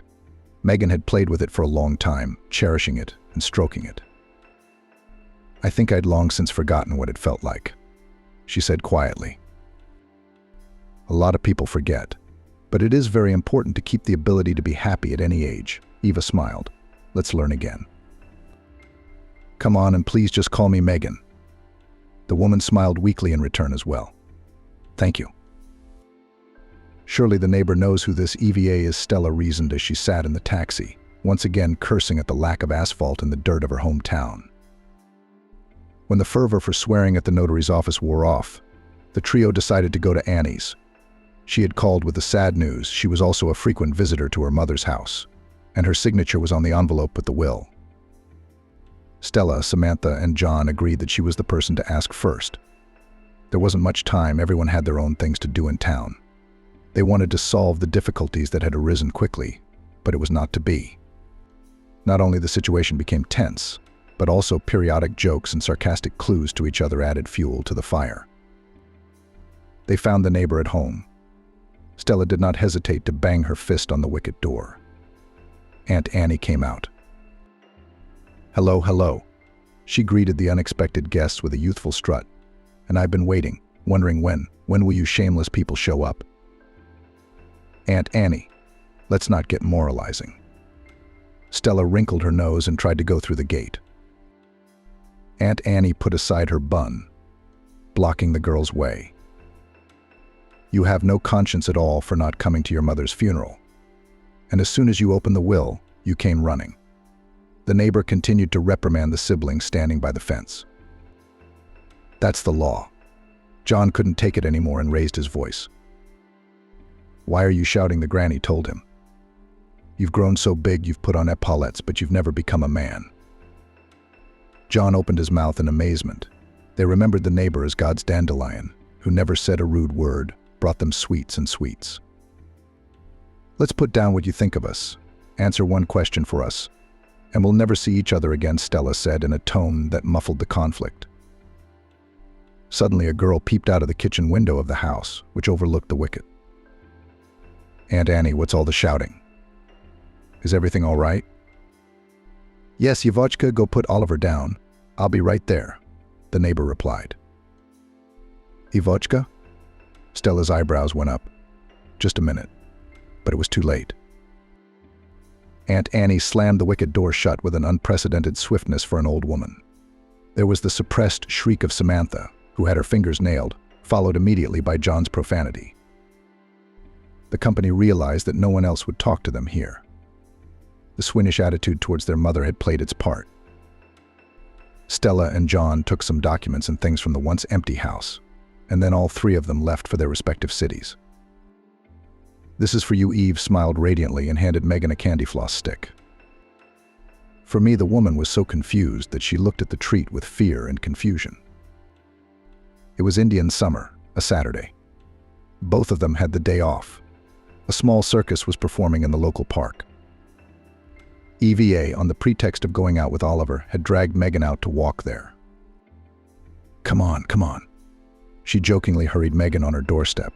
On the last warm days of October, it's a crime to stay indoors. The woman hesitated at first, but then agreed. Megan caught herself thinking that it had been a long time since she'd taken a walk like this. All her routes were calibrated for a specific purpose: work, home, shop, hospital. She had somehow forgotten that you could just wander aimlessly for fun, chatting with someone and not constantly looking at your watch. The park was already beginning to put on its autumn finery. Crimson maples were dropping a carpet of patterned leaves on the pavement. Birch trees were swaying their soft branches, where, like a scattering of coins, the foliage was golden. In the flower beds, late velvets and dahlias bloomed with furry pom-poms. The sun glistened on their petals with beads of night rain, and only the fir trees were unperturbed green spots in the orange red of October. Megan even admired the landscape, breathing in the still warm but already damp autumn air. She remembered long-forgotten sensations: calmness, joy, silent, quiet delight, when vanity seemed to be wiped away like dirt from glass. "Did you enjoy the performance?" Evie asked. "Yes, I haven't been to the circus in probably 20 years, Megan admitted. I never thought I could go there just for fun, without a reason or my kids." "A lot of things are fun to do for no reason," Eva said, fixing Oliver's cap, who said you needed a reason to be happy. Megan looked at her with either respect or sudden insight. "You know, Eva, you're not at all what I used to think you were," she admitted. The girl laughed. "Who did you expect? A new with a moping temper?" "Well, not exactly," Megan faltered awkwardly. The question had stumped her. Eva wiped Oliver's applesauce-smeared hands, put him back in the pram, and said, "I came to the orphanage as an adult, at the age of 12, and I already knew what it was to starve, what it was to hide from a drunken father in the cellar. That's why I learned to appreciate joyful moments, and in the orphanage I realized that if you let your guard down and cry all the time, you can go crazy." Now Megan listened eagerly to her companion.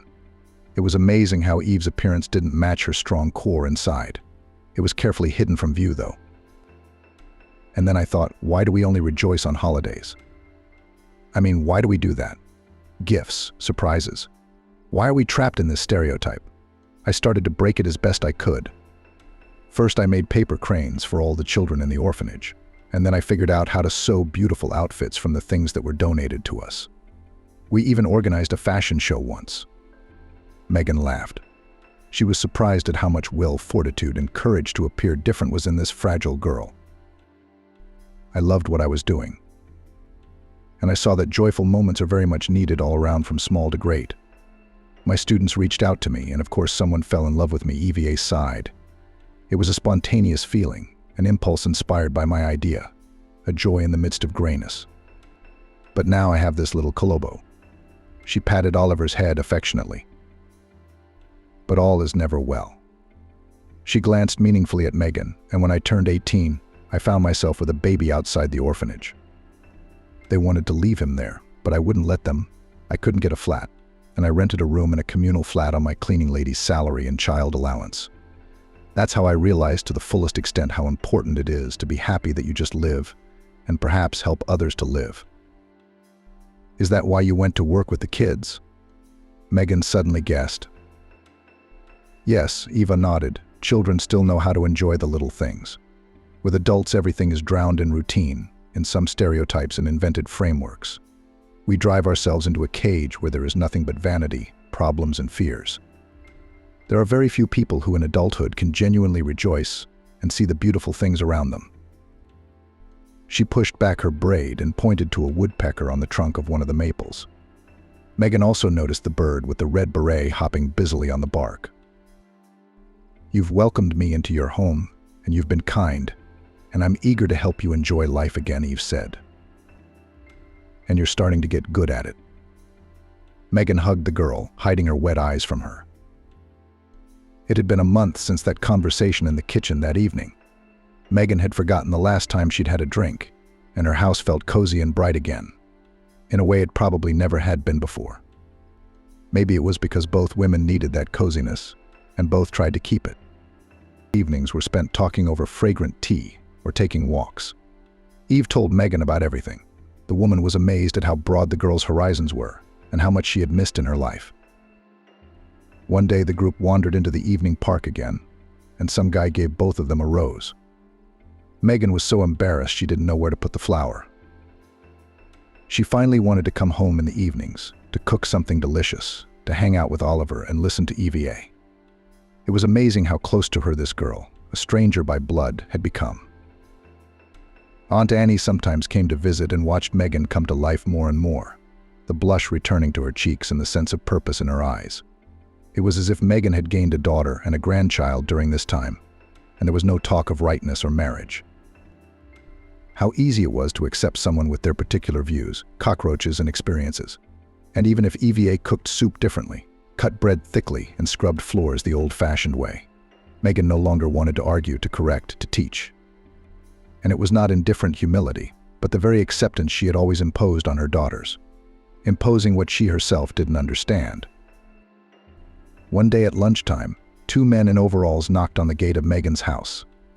The landlady stepped out, looking behind the wicket in surprise. Eva was putting Oliver down for his afternoon nap. "Hello, we're from the utility company. We're checking for wiring past the meters." The men introduced themselves and shoved a form under Megan's nose, which she didn't have time to look at. "We're legal," she said, confused. "If it's legal, we'll check for frayed wires. What if you have a leaky roof? The danger of fire due to a short circuit is not a big deal." One of the guests raised a finger and put his foot very firmly into the courtyard. "All right," the woman stepped aside, allowing the worker to pass. The repairmen began to examine the wires and their location, then with serious faces looked at the pole, scratched their heads, wrinkled their brows, and as a result they said, "You have one wire here that is not connected to the meter, and the coating on it is frayed. We should cut it off and see if there's any sign of a short circuit in the house." "I don't think it's shorted out. The TV's working. The light bulbs are intact." Megan shrugged. "You can tell the firemen the same thing later," one of the men said indifferently. The woman had no choice but to let the workers into the house, and they began to do a lot of work there. They started climbing along the sockets, picking at the lamps, looking into the switchboard, examining how the wires were laid, without even taking off their muddy boots. Megan just sighed with a palm resting on her cheek in the corridor. 10 minutes later, one of the workers came up to her again and said with a mournful face, "Mistress, there was a leak in the ceiling near the switchboard and sockets without grounding. You need to repair, or Chirocronet's 220V from the kettle or iron in the rain and all." He even made scary eyes for convincing. "So how is it? How many years have I lived and everything is calm?" Megan only splashed her hands. "You live for so many years and tomorrow it will happen," continued to frighten her interlocutor. Suddenly his partner came out of the corridor, followed by EVA with a telephone in one hand and a heavy glass decanter in the other. "We don't need to change anything," she said sternly, shaking the schedule. "We didn't call anyone." "What are you doing, girl?" "We've come to fix the malfunctions," waved his hands at a man in blue overalls. "Troubleshooting that you just invented yourself. Get out or I'm calling the police." EVA showed the dialed number 02 on the screen. The men cautiously put their heads into their shoulders and glanced round. Megan was dumbfounded, but her hand instinctively picked up the heavy Soviet kernel on the table, which she had recently used to pour soup for lunch. "Megan, these, shall we say, electricians came in with no tools, no ID, and a piece of paper from the internet. Call them and have them picked up." After saying that, the men rushed out of the house, almost knocking down the doors. All Megan could hear from the backyard through the window. "I thought you said it was a woman living alone, you dear." When her pounding heart calmed down and her breathing became steady again, Megan was already sitting at the table, waiting for Eve to put some valerian in her glass. "How did you realize that those crooks weren't from the utility company?" she asked the girl. "I saw and heard from the window how you let them in, and I noticed at once that they came without tools. Electricians don't just walk around like that, and they won't come at all if you don't call them." Eva was watching the drops on the neck of the vial, and then one of them dropped the paper they were shoving in your face, and that's when it all became clear. She set the glass down in front of Megan and pulled a crumpled piece of paper out of her pocket. It was a crooked scan of a 3-year-old installation permit. "Oh," the woman sighed, "what would I have done without you?" "Obviously, you would have been left with no savings," Eve answered bluntly, "but everything turned out fine. But let's change the locks on the gate and the door. You never know." The women became almost kin to each other. Evia had made friends with the younger members of the kindergarten staff. She sometimes asked Megan to babysit her son while she made time to go to the hairdressers or do some shopping. It was a joy for Megan to babysit Oliver. She even thought of him as her grandson. How different were those happy moments from the few hours she was allowed to spend with her blood grandson. John and his wife were constantly criticizing her for everything and literally ripping the baby out of her arms. It was different with Oliver. He was happy to collect colored pyramids of rings with Megan, throwing cubes and balls, learning to walk, supported by a caring woman. EVA would sometimes come and watch from the corner of the house, watching Megan's care for her son. Everyone understood, and everyone needed it one evening. The girl walked into the kitchen to take the baby from the lady of the house and noticed a slight sadness on her face. "What's wrong, Megan?" Eve asked worriedly. "Oh, EVA, my heart aches for my own children." Megan sighed. "I wish we could communicate with them like we do with you. About everything in the world, at least on the phone. They haven't called or written in 6 months. Samantha ignores me completely." Eve thought about it. "I think you can try to improve your relationship with your children, but you need patience. I've put up with an arrogant husband all my life. I'm sure I'll have enough patience." Megan gave the girl a serious look. To pick up the phone and write to the children, these thoughts caused in the woman a stupor and fear of a new refusal to contact her loved ones. So strangely, she both wanted and feared it.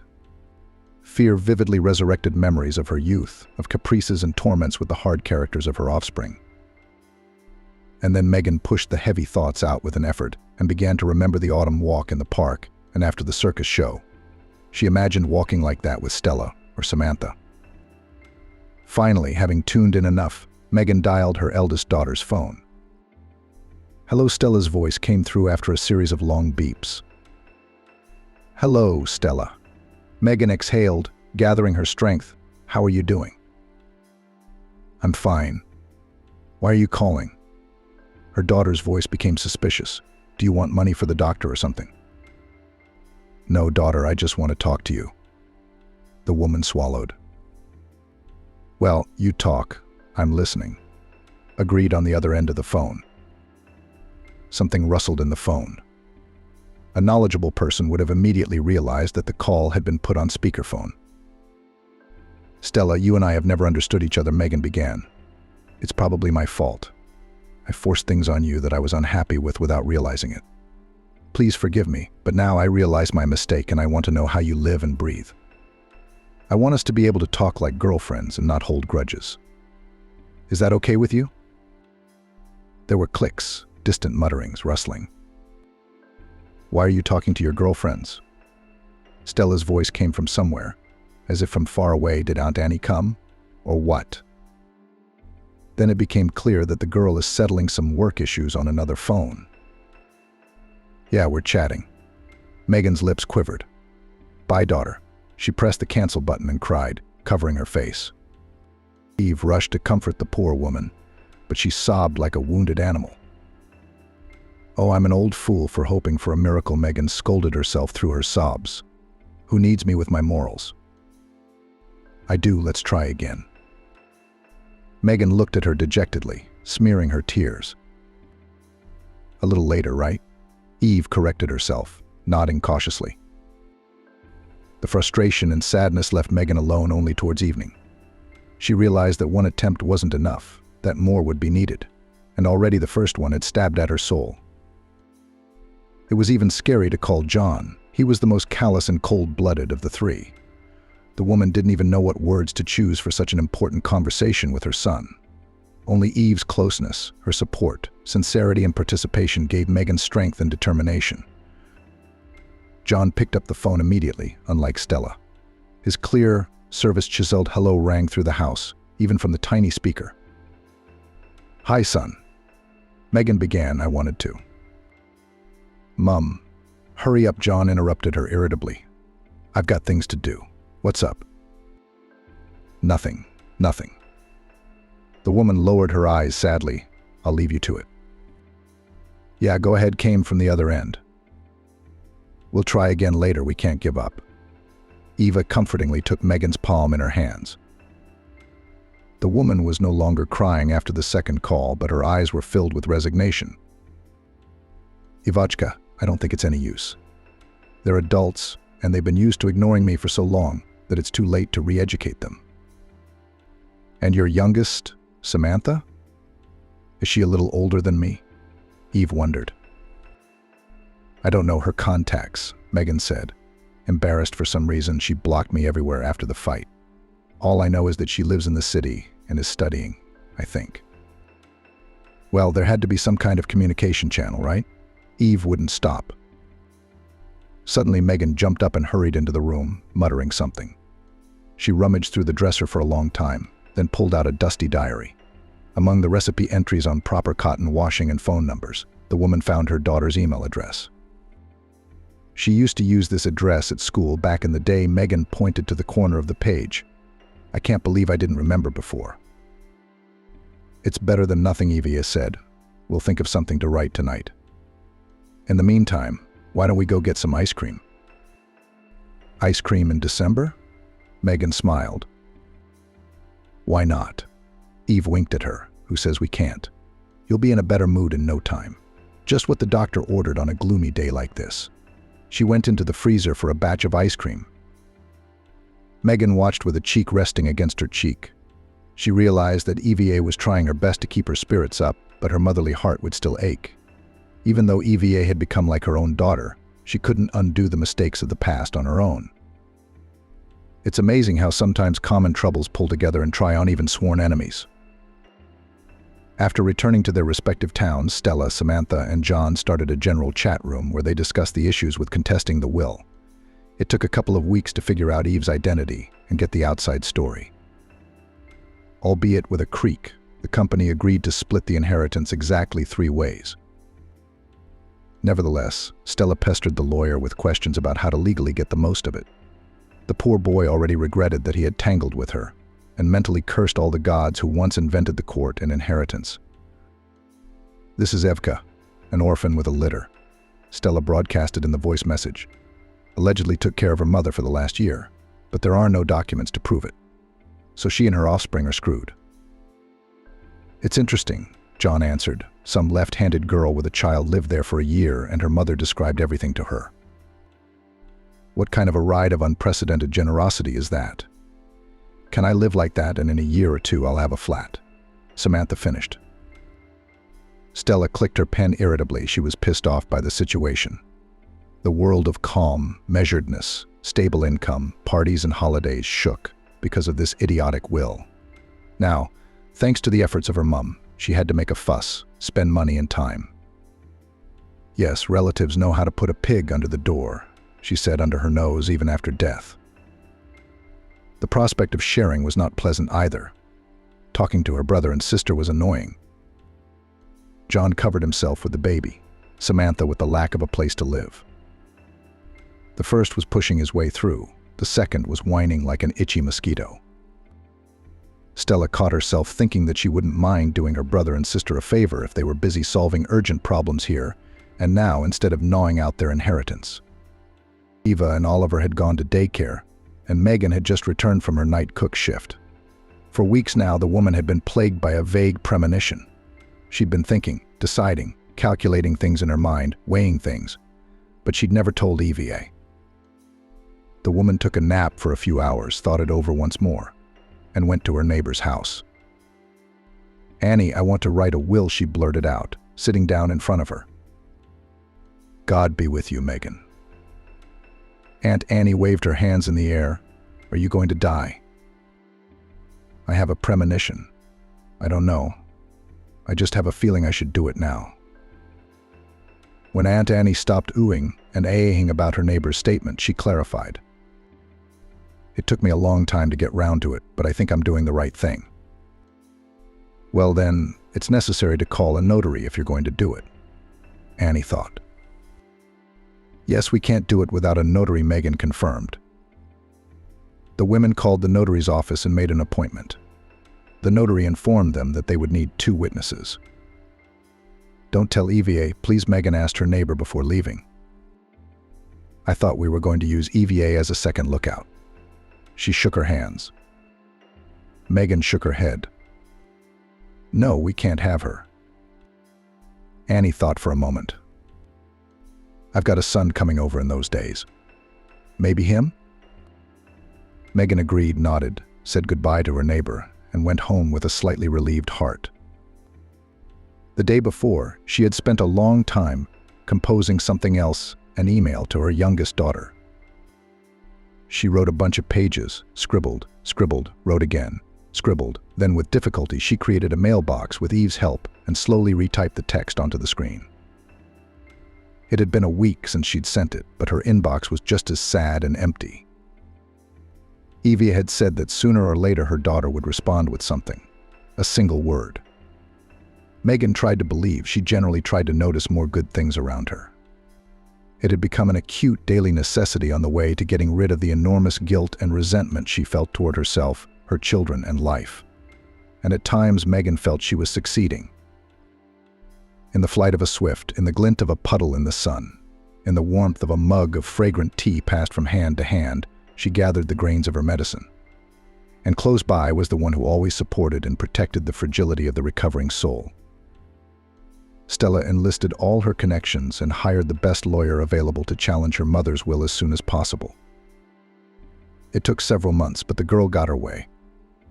In court confirmed that as direct heirs of the first turn of the native children of the deceased, the three of them, Stella, John, and Samantha, have legal rights to receive all the property of the mother. However, the second part of the plan could not be realized. The inheritance was awarded equally to each of them. Nothing. Stella rubbed her hands together as she left the courtroom. We'll use our own methods here. The main thing is that the sneaky orphan was left with nothing. The bossy head of the travel agency was accustomed to do so when legal methods were exhausted. A couple of conversations hit the right pain points, scare her, gather dirt. Who cares how she gets what she wants? John and Samantha didn't attend the trial. The first referred to the service, the second on the cost of traveling. Stella alone represented the interests of the three, though the interest here was rather entirely hers. The relatives were notified of the entry into the inheritance by registered letters from the lawyer. The girl thought over ways of action, how to force the fools, brother and sister, to sell the mother's property as soon as possible, so as to hide from them part of the income from the transaction. Stella's plans were Napoleonic. She had long yearned to open a second branch of the agency, to exchange her one-bedroom for a two-bedroom closer to the center, and what to say, to run away to the States. Neither a fair division of money, nor the welfare of relatives, Stella did not care what was to say about a strange girl with a strange child. Neither EVA nor Aunt Annie attended the trial. The old woman and the young mother had no opportunity to go to the capital, although they knew what was happening. EVA was taken aback when she learned that Megan had left her all her possessions. The girl was very confused. She experienced two shocks in a month, first from Megan's death, then from her will. The woman passed away in her sleep, having had a heart attack. Eva found the one on her bed when she got home from work. It was 2 months after the will was written. Megan had a feeling, and she wasn't wrong, unfortunately. Where the hell is that damned abstract? Samantha muttered irritably to herself as she picked at the bowels of her laptop. The previous day she had been given a study assignment, and she remembered that at school she had prepared a big report on a similar topic. Samantha decided to find it, print it out, and hand it in again, so that she wouldn't waste time collecting and processing the material again. Stella had contested the will, and now the three of them were the rightful owners of the house, land, and garage. Samantha was tempted to look for a cozy flat in the suburbs. She was already dreaming about moving in, what kind of renovation she would do, what kind of sofa she would buy. All the furthest school folders of the laptop were dug through and through and through. Nothing could be found through the system search either. Samantha was already nervous, imagining a sleepless night preparing an essay. But her memory told her that she had sent the paper to the teacher's post office in the 10th grade. She had to remember the password to the mailbox she hadn't used for a long time. After much manipulation, Samantha managed to log into the account. She began scrolling through her inbox with interest. Mostly there were advertising offers, emails from some dreary scammers, and archival photos of her classmates. Stop. What is this? Suddenly Samantha saw a letter from an unfamiliar address. It was strikingly different from everything else that had accumulated in her email box over the years. It wasn't that old. It had been sent just under 8 months ago. My eyes ran along the lines indifferently at first, but with each word I read, interest, anxiety, embarrassment, realization, and shame grew like a snowball. Hello, my daughter. How are you? I don't know whether you will read my letter or not, but still I hope for the former. I want to ask your forgiveness for everything from beginning to end. For the upbringing you disagreed with. For my desire to mold you into a copy of myself and condemn you to the same torment. for my inattention to your inner world, and for the gulf that separated us that evening at the courtyard, turning into years of silence and coldness. I hope you'll forgive me. I didn't realize my mistakes until many years later. But I don't blame any of you three. You grew up to be who you grew up to be, and I'm still secretly proud of you all. But we've made so many mistakes. Resentments, misunderstandings, harshness, rudeness have divided us all as if we were strangers. How many of your happy moments I missed and didn't see? For which I now blame myself terribly. I wouldn't have dared to write to you, my daughter, if I hadn't had help. I met a girl who opened my eyes and showed me what I had been depriving myself of all the years of your childhood. I finally have the strength to admit it. I realize I'm asking the impossible, but let's try to become just a little closer as family people. I hope with all my heart for a speedy reply. Your mum, Megan. Samantha finished reading the letter, lips jumping, shoulders shaking. She threw herself onto the back of a chair and burst into tears. Those pure and sincere words from her mother burned all the years of resentment out of Samantha's soul. That night the girl did not sleep. She forgot about the essay, about her studies, about the fact that she had to go to classes the next day. Samantha sat on the floor of the room against the wall until morning, hugging a small plush toy she had brought from home many years ago. It had been given to her by her mum for the 1st of September. The toy had been gathering dust under the couch in a bag for years. But today Samantha found it, blew the trash away, cleaned it, and coddled it like a kitten. At dawn, the plush was wet with tears, her eyes swollen, her face flushed. As soon as the clock struck 8, Samantha realized it was time, or rather, she could already. She frantically flipped through the phone book, looking for Aunt Annie's number. When she found it, she called the older woman, apologized repeatedly, and struggled to get Evie's number. Her fingers trembled. Samantha exhaled, hastily wiped a tear from her cheek with the palm of her hand and dialed the numbers. Hello, Eva. You don't know me, but we need to talk. My name is Samantha. I'm Megan's youngest daughter, and I want to give you my share of the inheritance. Seeing a rich woman throwing away a baby pram, a beggar decided to take it for herself. And as soon as she opened P4, Sandra scrutinized the woman's face on the laptop screen. It so happened that the search engine had accidentally given her an article about this Tiffany, the founder of a charity fund to help children in difficult situations, left without parents or brought up in very poor families. A mature, well-groomed woman, kind look, open smile, stylish, so energetic. Sandra couldn't take her eyes off her face. She gazed, remembering was she or wasn't she? It looked like she was. She couldn't be sure. After all, Sandra had seen her only once in her life almost 15 years ago. And yet some inner feeling told her that this was the woman who had once played such a big role in the fate of their family. What would have happened to them all if it hadn't been for Tiffany? Or was it not her after all? Sandra ran her eyes over the article once again. It talked about Tiffany's life. She was quite happy now as she had finally found her true calling. The woman helps children and considers it her life's work.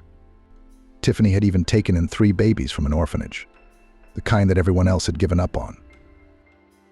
They had health and behavioral problems, but now they were well-adjusted teenagers, 2 girls and a boy. They posed for pictures with their foster mother, beautiful, dressed up, smiling, and just 10 years ago, no one would have given them a chance. Tiffany proved by her own example that the impossible is possible. The main thing is love, faith in children, and willingness to work long and hard.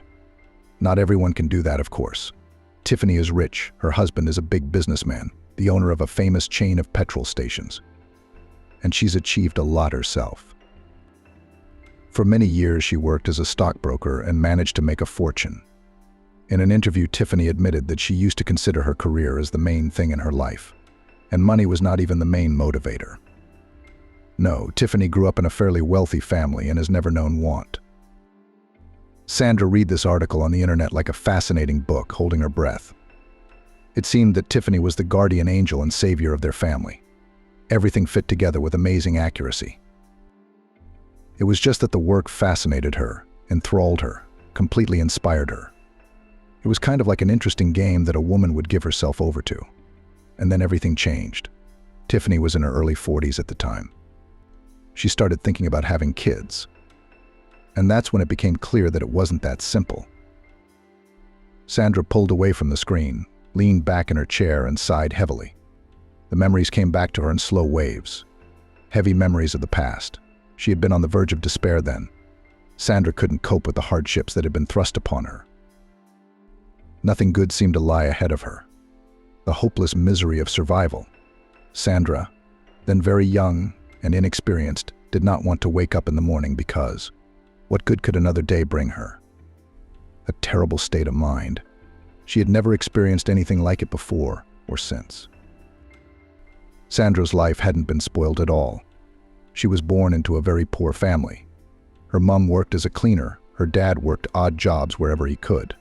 Both of them were uneducated. They finished 9 grades and didn't go on to further studies. Then somehow they met and started living together. As far as Sandra knew, her parents weren't even married. The 3 of them lived in an old wooden building on the outskirts of town in a former barrack.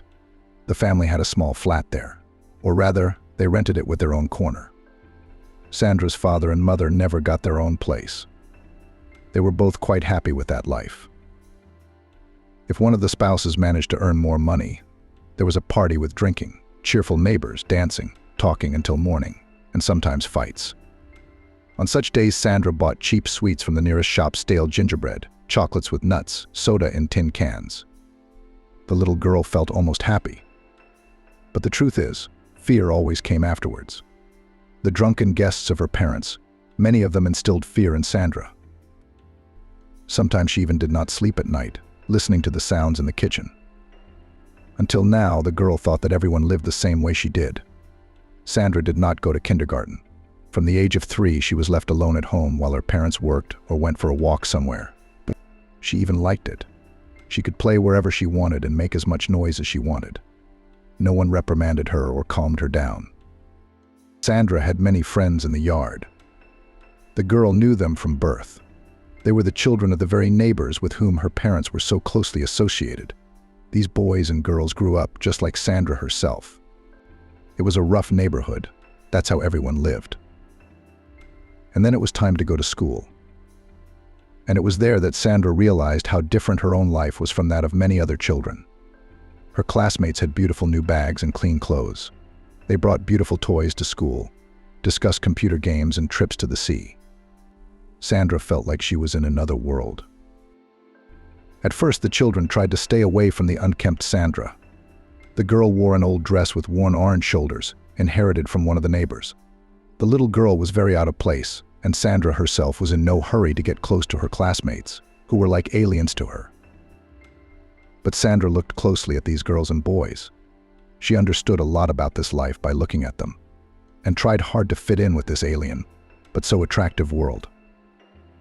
Sandra learned to keep her things in her workplace in order. Around her small desk there could be chaos, empty bottles, some rags, rubbish, but the desk itself was perfectly clean. The girl began to ask her parents for new things, albeit cheap, but from the shop, not from someone else's shoulder. Sometimes she even managed to persuade her parents to buy, and Sandra also tried very hard to study hard. True, with this was trouble. The girl honestly crammed all the rules in the textbook and memorized the formulas, but still made mistakes in words and examples. And physics and chemistry remained for her an incomprehensible science. Sandra was frustrated, but she didn't give up.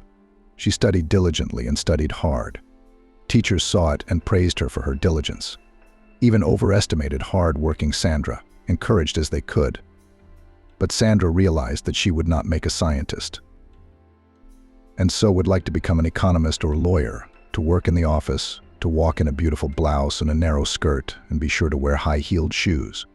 But the girl was very mature for her years and realistically looked at things. She knew that she would not reach university, but she would definitely get a specialized secondary education. Teachers helped the diligent student, drew her a good certificate. Thanks to this, Sandra entered college as a pastry chef. The profession seemed to her suitable, in demand, useful. "You'll never go hungry," her mother approved of her daughter's choice. Her father was gone by that time. He had died a year earlier from poor quality alcohol. Mother, by the way, also briefly survived the spouse. When Sandra was studying in the second year, her mother, drunk, fell asleep in the cold and froze to death. Sandra that night was preparing for exams because it was a winter session and did not suspect anything. She thought that her mother, as always, would stay the night where she was walking, but she decided to return home. So very young Sandra, who was barely 18 years old, was left alone. It was good to be an adult, or she would have had to go to an orphanage. Sandra suffered the death of her parents, no matter how they were, but still loved her, and in their own way took care of her daughter, never beat, never humiliated. And the fact that sometimes they were indifferent, so they themselves had such a childhood. No one had taught them how to bring up children properly. But the girl did not have to worry long. Life itself did not give. She now had to think about how to provide for herself. No, Sandra had been working a little bit by little for a long time. She cleaned the floors instead of her mother or her shift worker, or substituted for a saleswoman in a local shop for a few hours. But now Sandra needed a lot more money because she had to pay rent, take the bus to college every day, and eat. So Sandra got a job as an assistant in the school canteen. The job was hard in every sense. She had to carry heavy pots and pans from place to place all day long. After the shift, Sandra felt as exhausted as a lemon. And what was there to study for? Of course, the girl could not combine work and college. She was soon expelled. Sandra cried then from despair, injustice, and impossibility to change anything. Wow, she tried so hard to make it in the people, and in the end repeats the fate of her parents, also left without education.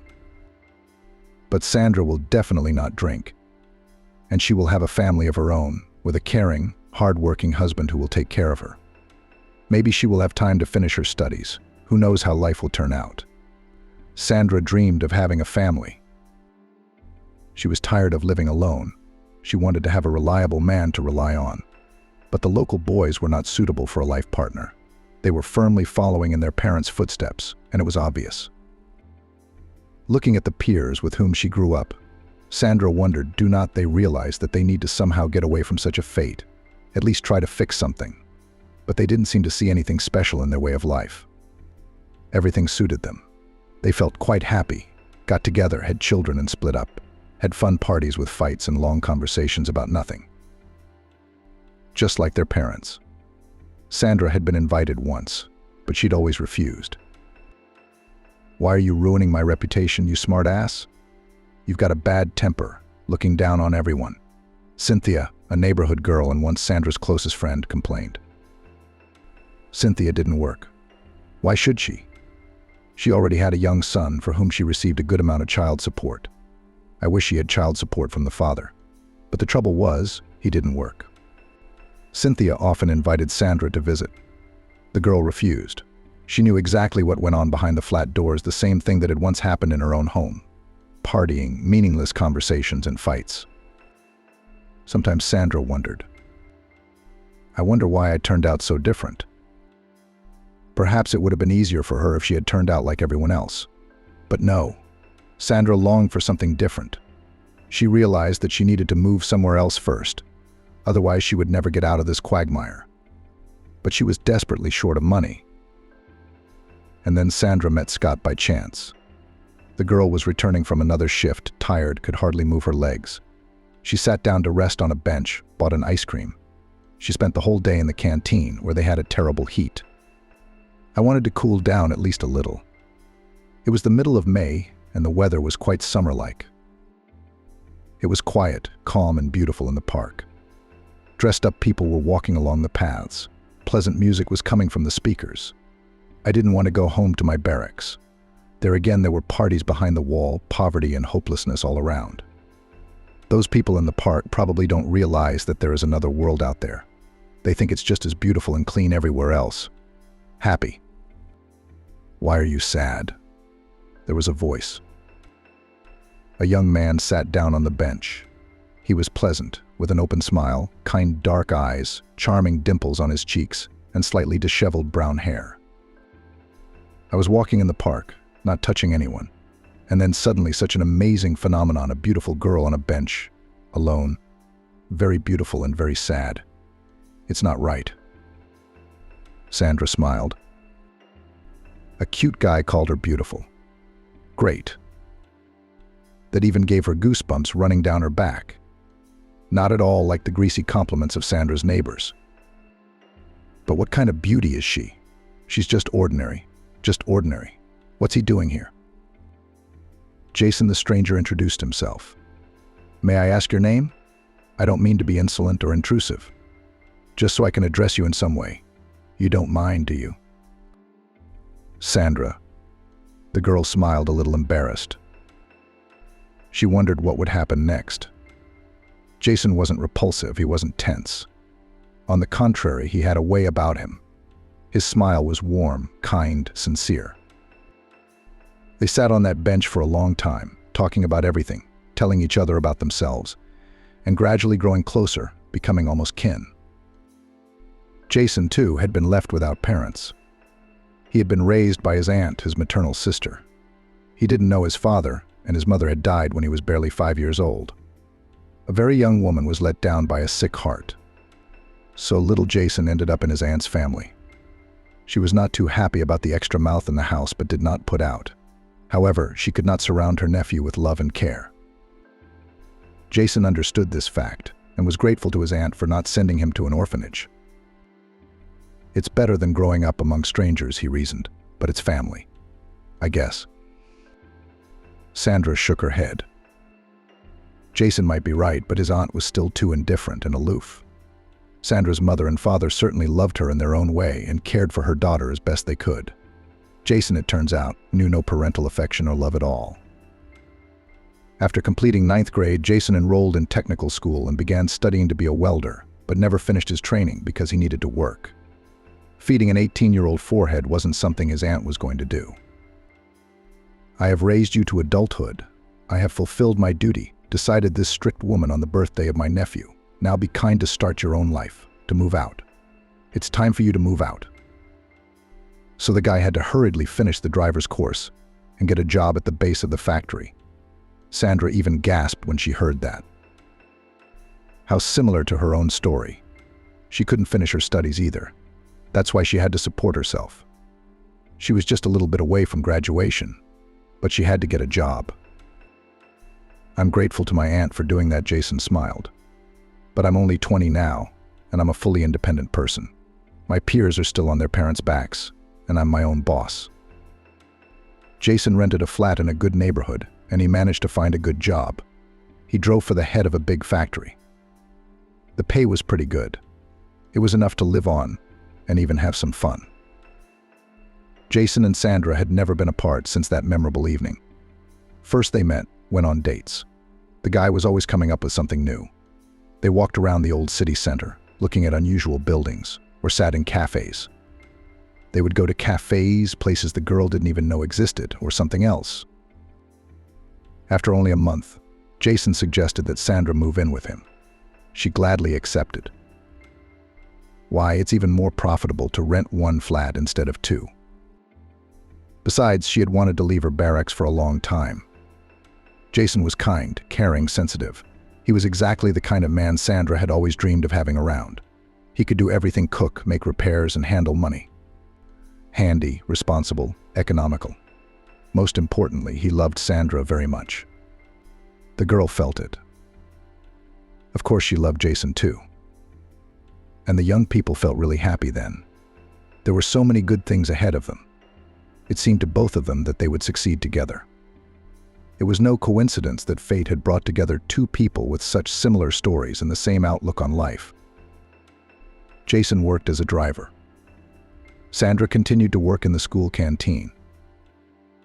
Now she would come home, happily buy something tasty on the way to make dinner for her lover, and wait for him to come home from work.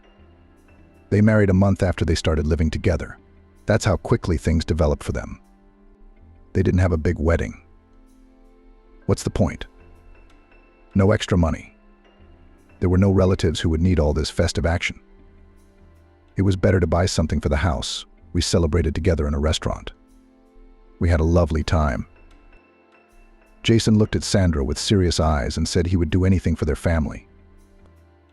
We'd be happy, we'd have children, and they'd be happy for us. I'd do anything, Sandra recalled. And Jason did try to keep that promise. He worked hard. He was given bonuses, which he put aside for future housing. The couple had a shared dream of getting their own flat, and they were on their way to it. Both, of course, realized that the fulfillment of this desire is still far away. But nothing, not all at once, slowly. Jason and Sandra decided not to rush into having children. Both thought that first they needed to earn their own corner. The couple wanted their baby to have a happy, carefree childhood. Not like theirs. But fate, as it seems, has a plan for everything. One day Sandra realized she was expecting a baby. She had a sort of epiphany one morning. It was too early to suspect anything, but Sandra was suddenly struck by the thought that a baby was already living and developing inside her. At first Sandra waved away these conjectures. Then she took a test 2 stripes. There could be no doubt. Well, the mother-to-be was hardly surprised. She could feel everything. At that time Sandra had no idea that at the same time a complete stranger to her, who would soon play a huge role in the life of their young family, was also rejoicing at the positive test. Jason was happy to hear the news, picked up the young wife Sandra in his arms and spun her around the room. The father-to-be hugged his beloved so tightly that it was even difficult for her to breathe. "Wow. I was afraid to tell you. I thought you would be upset," smiled Sandra, looking at the shining husband. "Why is that?" He was surprised. "Well, we wanted our own flat first to get on our feet, and then we planned everything completely differently, but for some reason I'm incredibly happy." "This is the best news I've ever heard in my entire life," Jason agreed. Sandra smiled. Jason is so good. She was just now getting used to having someone like that around. The best, the nicest man on the whole planet. And he loves her. What a blessing it is. The young couple began to prepare for the arrival of an heir. Sandra was transferred to a lighter job. She was no longer allowed to carry pans and her salary was reduced. But Jason started taking part-time jobs. During the day he drove his boss around, and in the evenings he used a lorry to deliver materials to the sites. He did what he could to raise more money for the baby's birth. "Our baby should have everything we need and more," Jason said as he hugged Sandra after work. She felt sorry for her husband, seeing how tired he was. But what could she do? He was right. They had no one to help them. They had to do everything on their own. And it's not easy. Then came the long-awaited maternity leave. Sandra felt not very well and was glad to be able to at least a little rest before the appearance of her beloved daughter. The ultrasound had already shown that it would be a girl. The couple have even decided on a name. Jason said he wanted to name his daughter Emily. Sandra didn't mind. She liked the name too warm, so sweet. It was a late September evening. There was no sign of trouble. Jason had gone to his part-time job moving furniture from one town to another. He was glad to be able to bring an extra penny into the house, which of course was not really extra at all. The weather was good, the motorway was quiet. Jason was an experienced driver, despite his young age. Sandra was often anxious when her husband made long-distance journeys. But that evening she was not anxious at all. Sandra was lying on the couch with her laptop and picking out things for the baby girl to wear for her discharge. Yes, it's still a couple of months away. But while the parcel will be delivered, a lot of time will pass, she thought with a smile, looking at the tiny overalls and halters. Of course, the dresses were especially adorable. It turns out that even luxurious evening dresses are made for newborns. It was so nice to imagine my little girl in these clothes. I wonder who little Emily will look like. We won't know until 2 months from now. Jason and I are both cute. Emily's going to be a beauty either way. But that's not even the point, as long as she's healthy, Sandra thought. And then the phone rang. Sandra immediately felt something. She didn't feel like picking up the phone. A call in the evening, and from an unfamiliar number, not good. But there was no way out. Sandra Lucas' voice sounded excited. She recognized him immediately. It was Jason's partner, his colleague. It was Jason's partner, his colleague. Jason has crashed. The man's tone was worried. How? Sandra exhaled. She felt a sudden twinge in her stomach. He lost control on the motorway and went into a ditch. They took him to the regional hospital. Is he alive at least? I don't know anything. It was a terrible accident. I happened to be passing by, saw a familiar lorry, and then it happened right in front of me. Go to the regional hospital or call and find out. They took him there. I had time to ask the doctors. Sandra, having hastily changed her clothes, ran out of the house. The blood pounded in her temples, her legs shook, her heart clenched with an icy hand from anxiety. "Just so long as I'm alive, just so long as I'm alive," she whispered without noticing it. Without thinking of safety, she stopped a hitchhiker. There was a guy behind the wheel. He looked anxiously at the pregnant young woman with terror-crazed eyes. "Do you need help?" he asked sympathetically. "Is it time to go to the maternity hospital?" "No, to the regional hospital," Sandra asked. "Will you bring me?" "Yes, of course." The young man did not ask unnecessary questions, and he did not take any money for the journey either. It was obvious that the guy sympathized and empathized with the passenger, but he didn't want to pry into her soul. However, he asked her a couple of times if she needed help. Sandra said no. How could this young man help her? The young man drove her to the gate of the regional hospital, wished her good luck and left, and Sandra rushed to the registrar's office to find out, finally, where her husband was and what happened to him. For a long time, she had to run between the buildings of a large regional hospital. No one knew anything. She was redirected from one department to another. Sandra was exhausted until she finally found the information she needed. "Jason Brown, he's being operated on right now," the receptionist said, checking the notes in a thick notebook. "He came in a few hours ago in a serious condition." Sandra exhaled with relief. Being in a serious condition. But he's alive. So the doctors got him to the hospital in time. It's in the hands of the surgeons now. "What about him? What kind of injuries?" she asked. "And what are you, in fact, his wife?" "Yes," Sandra answered and mentally reproached herself for not having thought to bring her passport. But she had run out of the house in such a state that she had no time for that. Luckily, no documents were needed. The receptionist took her word for it. "Wait for the operation to be completed. The surgeon will contact you afterwards. Just leave your phone number."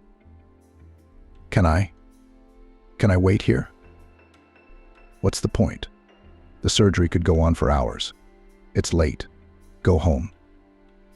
In your condition, you need to rest. There's nothing you can do for your husband here anyway." And yet Sandra stayed at the hospital until the end of the operation. She sat on the couch at the door of the surgical ward, praying to herself. She'd never done it before and didn't even think she knew how. Now the words themselves were popping up from somewhere in her subconscious. "Leshka must survive. He just has to. How will she be without him?" Sandra thought. The girl from the reception came up to her several times, brought her water, biscuits. At first she seemed so strict, so indifferent, but then she showed herself a sensitive and attentive person. She looked at Sandra with regret and said encouraging words. Even gave her a hug or two. This support made it a little easier. The operation took a long time. It ended in the morning. Sandra could not sleep a wink. How can you sleep when your heart is clenched with fear for the person you love? Finally, a tired surgeon came out into the corridor.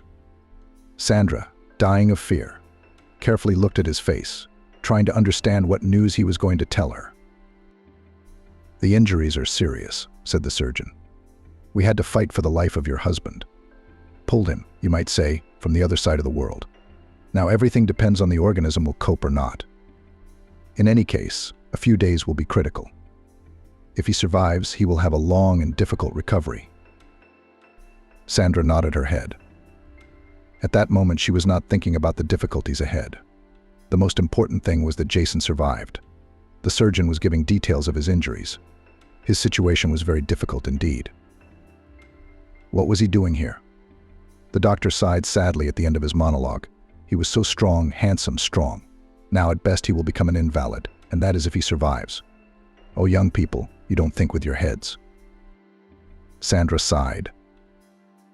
You can't explain to this man in a nutshell that Jason worked hard for their child, working multiple shifts, grabbing any part-time job he could get. He's got himself in a bind. Jason lost his guard on the motorway because he was tired. That's why he went into that ditch. Sandra stepped out onto the hospital porch after dawn. She hailed a taxi. At least she hadn't left her phone at home, although she could have in her condition. Then the phone vibrated again. Who would be calling this early? The man Jason worked for last night. "I know what happened," he said. "I understand your husband is in the hospital now?" "He's alive, I'm told. That's good." "But you understand me too," said the man on the other end of the line. "My lorry is beyond repair. The furniture is broken too. According to the contract, your husband is fully financially responsible, so please reimburse me for this damage. Even if not at once, even in installments, but..." "Yes, of course," Sandra whispered into the receiver and pressed the reset button. Only now she thought of other problems: money. Jason was the main earner in their family. He paid the rent and bought groceries. Sandra's income was barely enough to make ends meet. Everything else was on Jason's strong and reliable shoulders. So what now? Disaster. Where's the money for food and rent? I'll probably need medication too. Jason will need to be treated, rehabilitated. Where are we going to get the money? The debt on the lorry, the furniture, it must be a fortune. What about them? They don't even have anything to sell. And Emily will be born soon enough.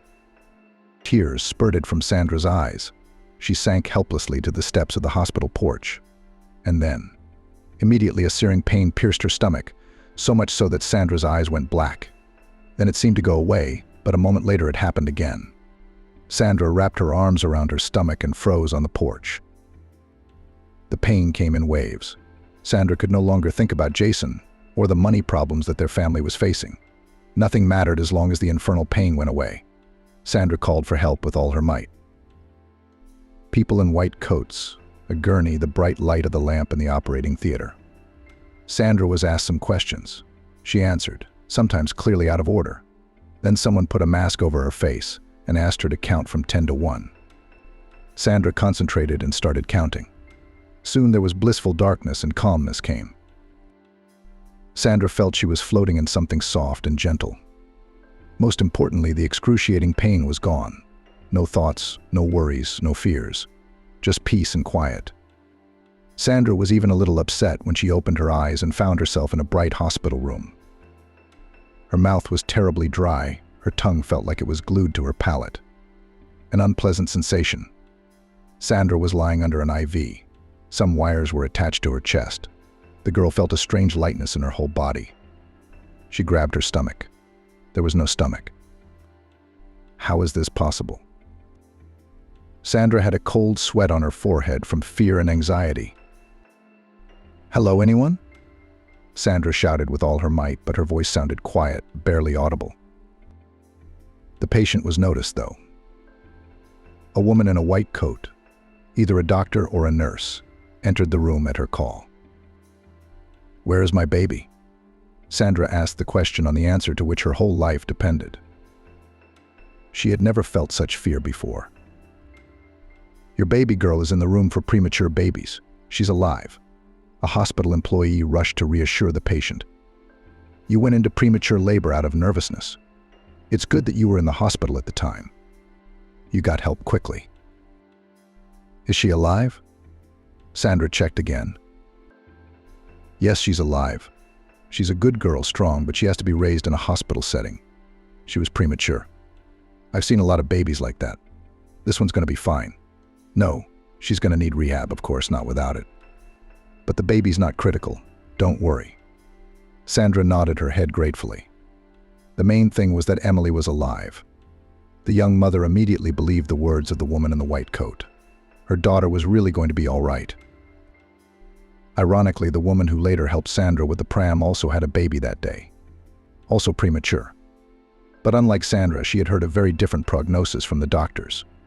Her baby was given no chance. Can I see my daughter?" "That's for later. You're too weak yourself right now. You've lost a lot of blood. And anyway, we all know what happened to your husband. Of course you're nervous about having a premature birth." "And my husband? Do you know if there's any news about him?" "I know he's alive in intensive care. That's all I know." An anxious days flowed, filled with fear for her daughter and husband. Injections, pills, painful procedures. Sandra felt her strength returning. That was a good thing, because she would need her strength. She will now have a disabled husband and a newborn daughter who requires intensive care due to prematurity. After all, money problems have not canceled. Can Sandra cope with all this alone? The nursing staff, knowing the story of the young mum, tried to support her in any way they could. They told her every day about Jason's condition. The man had already been moved out of intensive care. He even started to move his arms to speak and learned to sit up. But walking was much worse. All indications were that Jason would never get out of his wheelchair. Emily. Things were really good. She was growing, getting stronger, and most importantly, gaining weight. Sandra was taken to see her daughter on the third day after the baby girl was born. Emily lay in her cot, so small, so defenseless. Her tiny body was tangled with wires, and yet, compared to her peers, the girl looked the strongest. There were also babies who were born much earlier than they should have been. Emily was still 7 months in the womb. Sandra was soon released from the hospital, but the woman still came here every day to visit Emily and Jason and check on their condition with the doctors. Jason fought bravely. It hurt to see a young and once strong husband in a wheelchair. But he assured that he would get well soon and take up his work with renewed vigor. Because no more sickness and idleness, he looked at Emily's photos with a snowy smile. "I can't wait to get back on my feet and see my daughter. I'll carry her around the park on my shoulders and learn to braid her hair." Sandra smiled sadly. From what the doctor had told her, Jason was unlikely to get up.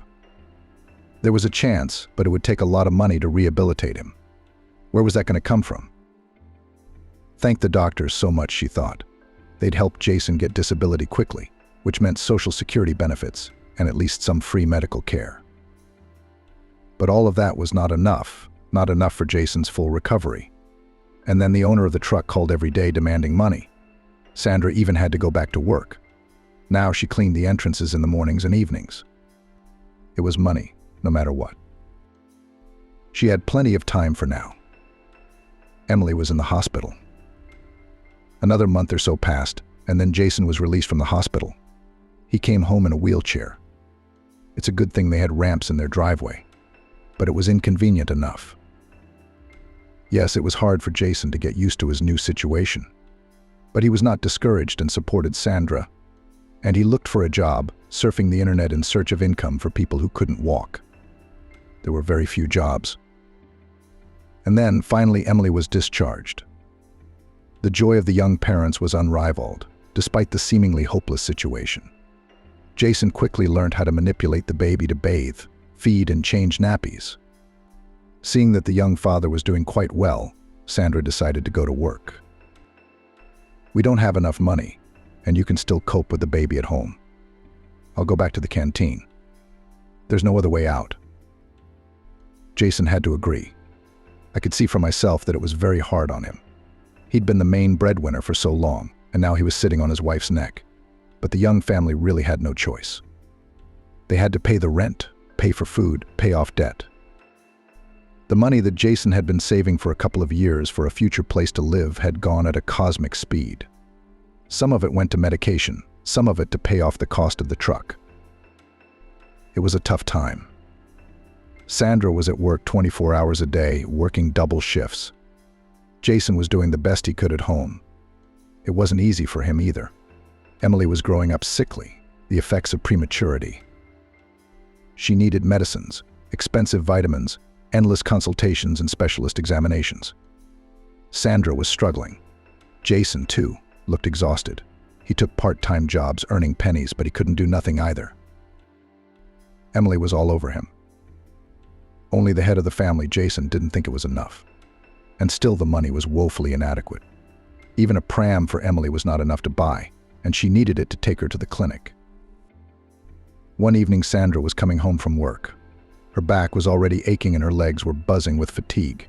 Heavy thoughts were swarming in her head. This was not how Sandra had imagined married life. In her dreams, she saw herself strolling through the park with a pram and a smart baby in it. Sandra often looked at such young mothers. They are walking calm, peaceful, happy, and do not even realize how lucky they are. They are lucky that they can walk freely with their babies and devote all their time to them. Emily doesn't even have a pram. Suddenly Sandra's attention was caught by a woman walking towards her with a lovely coffee-colored pram. Comfortable, maneuverable, obviously very expensive and high quality. Sandra had seen them in children's shops. They cost a fortune. Sandra gave the woman a habitual glance. Something about the stranger caught her eye. So stylish, well-groomed. Old, of course. But nowadays many people have their first child, especially the rich. It's fashionable. But why is this woman so sad? Maybe something happened in her life. Something terrible must have happened to her. There's no other way to explain that look in her eyes. After all, she seems to be doing well. She's so beautiful. She's rolling an expensive pram in front of her.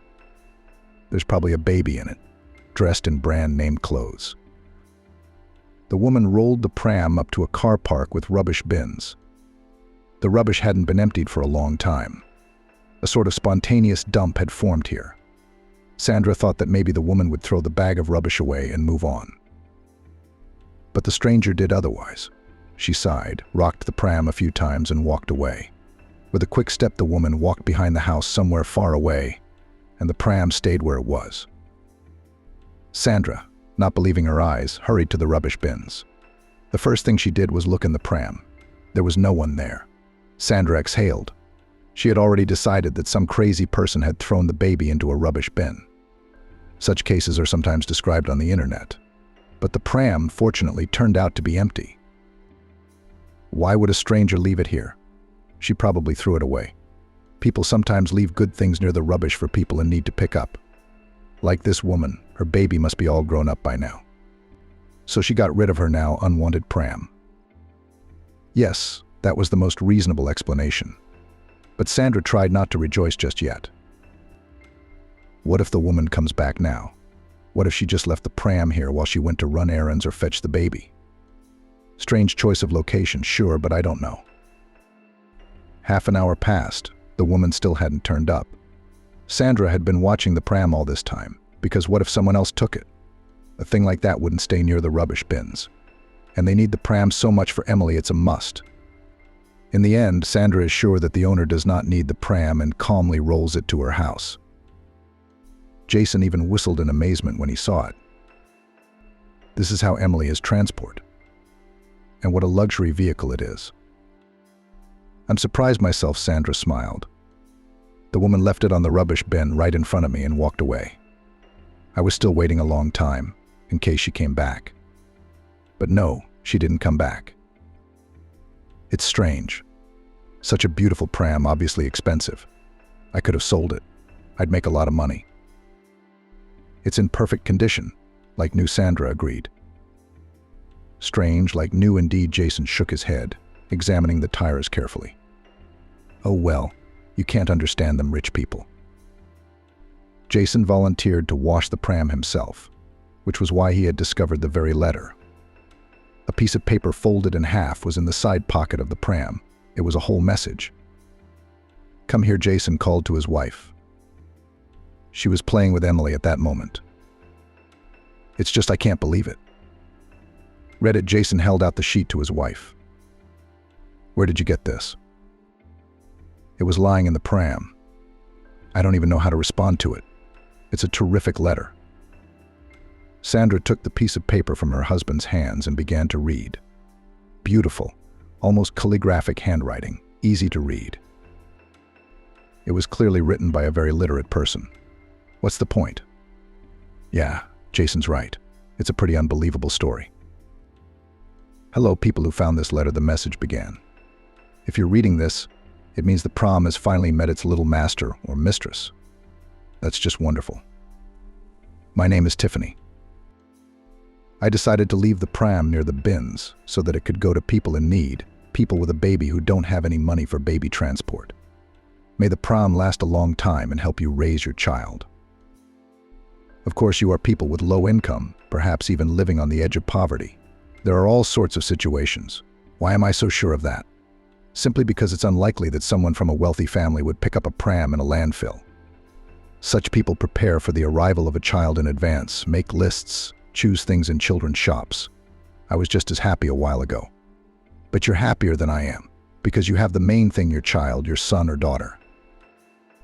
It is happiness to be parents, to see your baby growing, to give him love, to introduce him to the world. I don't know what could be better than that. Probably nothing, so you're much happier than I am. You're going through a hard time right now, but I'm sure you'll get through it. You'll be fine in the end. Let this wheelchair be a help to you on your start to success." It's like she's describing as Sandra said in amazement as she looked at Jason. "Exactly," agreed her husband. "That's what's so amazing about it. But go ahead and read on. There's a lot of interesting stuff in there, especially at the end." Sandra delved into the reading again. "My life has been a fairy tale in which all my wishes have come true. Since I was a child, I have never been denied anything. My father is a successful businessman, my mother a successful financier. I was the only granddaughter of my mom and dad's grandparents. You can imagine how they spoiled me, how much love, care, and attention I received. They invested a lot in me, and I knew that the moment would come and I would pass it all on to my children. Since I was little, I dreamed of a big family, and in games with my girlfriends, I always took on the role of a mother with many children. Since childhood, I heard from everyone that I will be a great mother when the time comes. So I grew up with that thought. And then I grew up. It turned out that life is very bright, diverse, interesting. We traveled a lot with my parents, with friends. It's something completely different. In general, I had a happy student life. I had time to live abroad and visit different parts of the world. I had adventures. As they say, it will be something to remember in my old age. It was a very cheerful period of my life, bright, full of events. And then I got interested in playing on the stock exchange. Somehow it happened that I became a successful broker, though I never aspired to it. I thought I would get married and have children, as I dreamed. Someday I would start a family. But I didn't. Work took me over completely. The excitement, the success, the recognition of reputable financiers. I was invited to conduct seminars in major business centers. Business sharks listened to my words. It all made my head spin. I didn't notice how my priorities changed.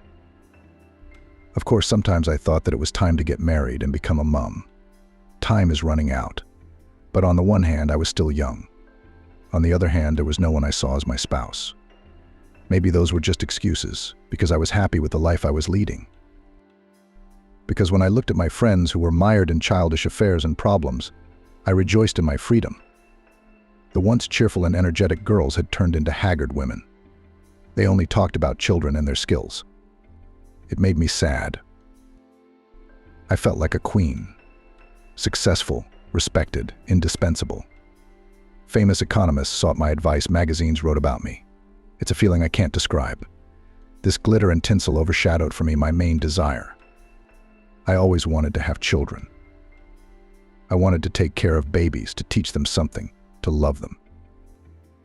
But at that time, for some reason, I decided that motherhood is the fate of lazy, limited housewives. I even condemned women who were completely immersed in children, considered them too down to earth, not capable of anything but childbearing. I almost stopped talking to my family friends. Their children annoyed me. I don't know how it happened. What are you, a child free? Lingered a question that one of my acquaintances once asked me. She had recently given birth to a son and could think of nothing but her child. I wondered. No, not a child-free person. It's just that at that time I didn't want to burden myself with all this. I mean, it's nice not to have to depend on anyone, to be free and easy. I wanted to go to the seaside with friends. I wanted to go clubbing or shopping. I wanted to start a new romance and plunge headlong into a beautiful relationship. It seemed to me that I would still have time to become a mother sometime in the future, after many years. For now, my life was bright and exciting as it was. And then somehow I got bored with it all. Work, risk, superficial novels, clubs, drinking, dancing, even traveling. I wanted a family warmth, a reliable person next to me. I guess the time had come. True, I was already 35 at the time. I remembered my old dream of becoming a mother of many children. Now I looked at my married friends not with contempt and regret, but almost with envy. I too wanted it all. Husband, children, family. Then came the realization that work and recognition will not replace the warmth of loved ones. Even tears came to my eyes at these thoughts. I grew up, I guess. And that's when I met Scott. A chance meeting at a coffee shop where we both had breakfast before work. We had what they call a spark. We looked at each other at first. Then he came over. "Young lady," Scott said, "I can't take my eyes off you. You're incredibly beautiful, and your eyes are so amazing. I can see in them that you are a very kind, caring person." It was nice to receive such an exquisite compliment, especially from a man you liked at first sight. But I hastened to disappoint him. "You are not a very good judge of character," I said. "You don't know me at all, and you thought I was kind and good. I'm not." "You don't seem to know yourself very well," Scott smiled. "I'm a good judge of character, and I'm never wrong. You'll find that out." Then we got to talking. I was immediately interested in Scott. He was so smart, so perceptive, and most importantly, he looked at me with admiration and tenderness. That's how our relationship began. 6 months later, we were already celebrating a lavish wedding. He turned out to be the owner of a small dairy. What won me over most of all was his sense of humor. And a caring mother, of course.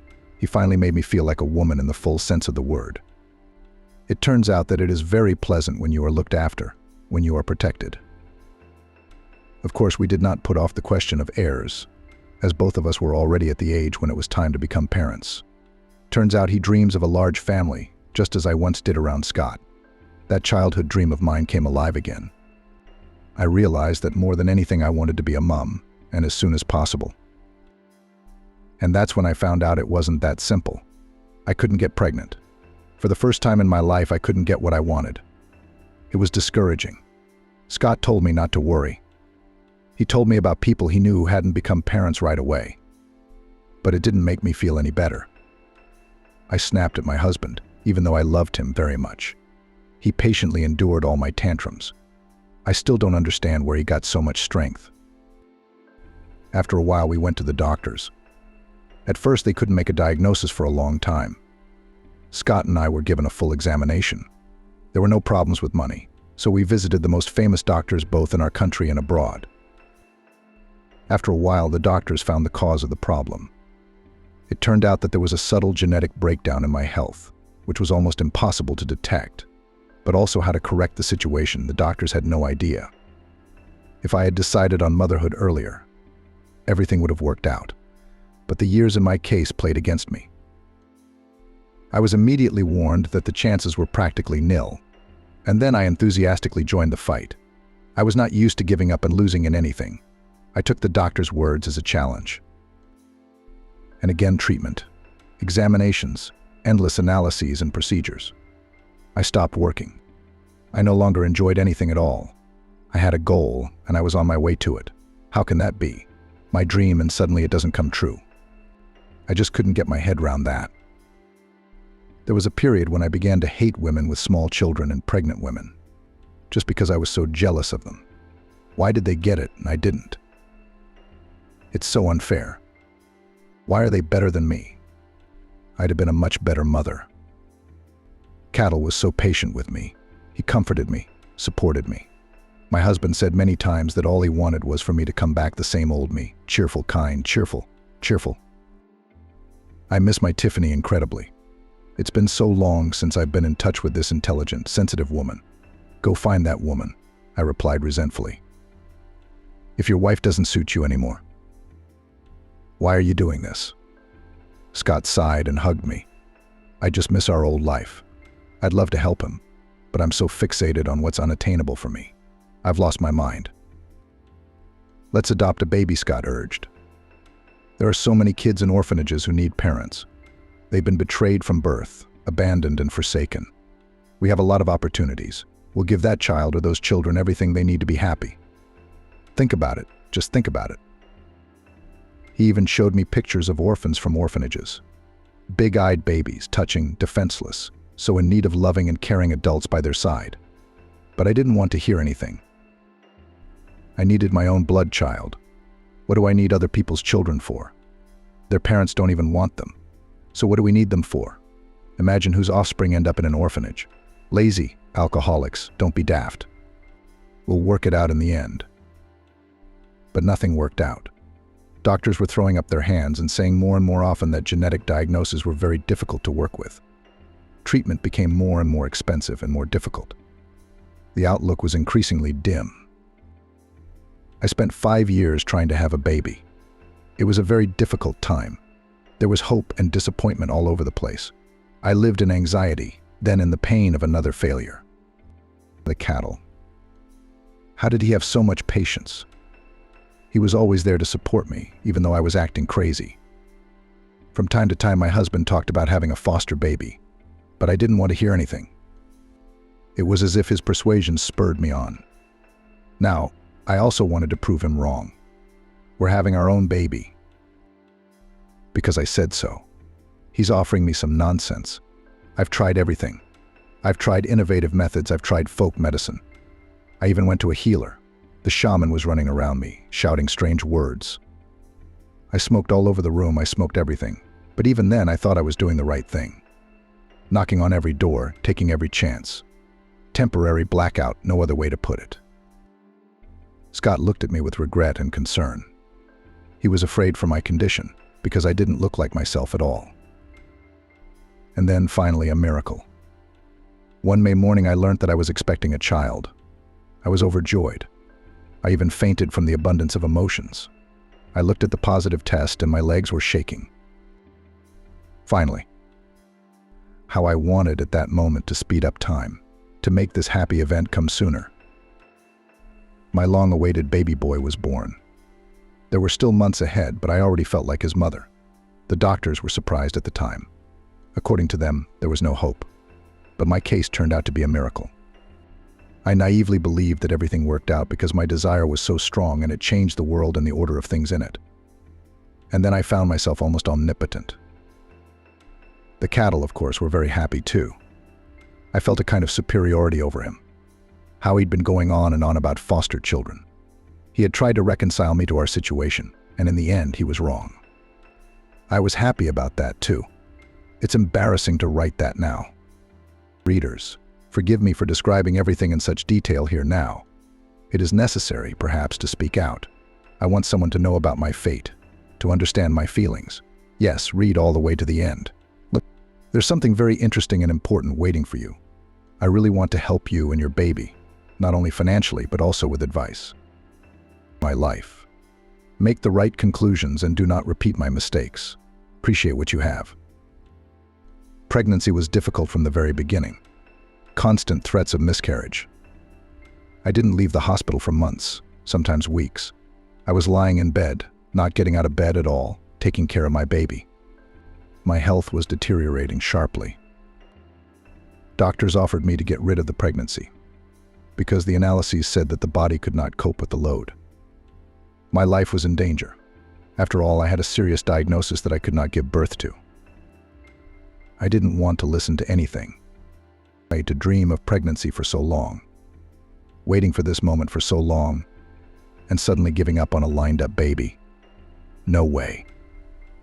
You are doctors and you are paid a lot of money to do your job, I shouted at the nursing staff. Then do it properly. It's only a few months away.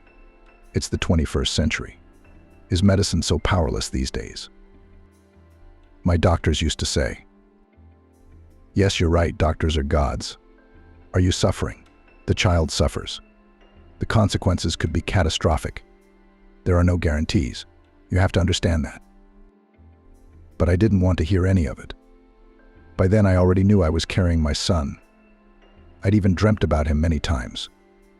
For the sake of this baby, I was ready to endure any pain and to lie in hospital, even for the whole 9 months. I needed a child, and that was it. The fact that the baby suffered in the womb, not adapted for carrying children, I did not even think about it. That's how selfish I was back then. Cattle, seeing that I could not change my mind, was there for me and just supported me. He didn't argue anymore, so as not to make me nervous. He agreed with everything, held my hand, reassured me, bought all the necessary drugs, talked to the doctors. Just a hug when I needed it. I was getting worse. I hoped that the baby was suffering less, but according to the ultrasound, it was also very, very bad. I was so scared for my baby boy. He was the meaning of my life.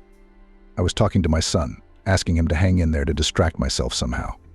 I was surfing baby stuff websites, looking at prams, choosing clothes for my boy. It was such a pleasant hassle. We had parcels coming home to us, lots and lots of them.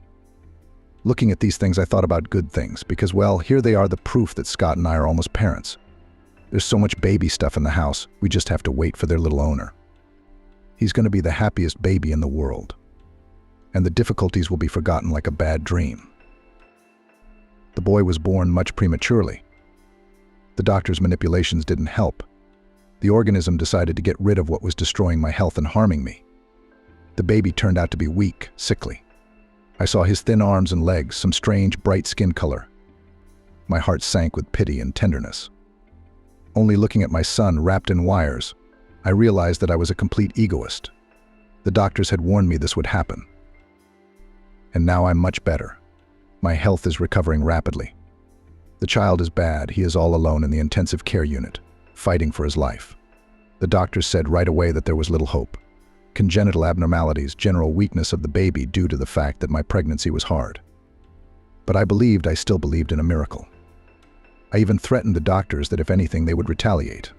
Of course that didn't help. My son struggled for a few days, then gave up after all. When they told me that, my world turned upside down. I was so angry at everyone, blaming the doctors, even Scott.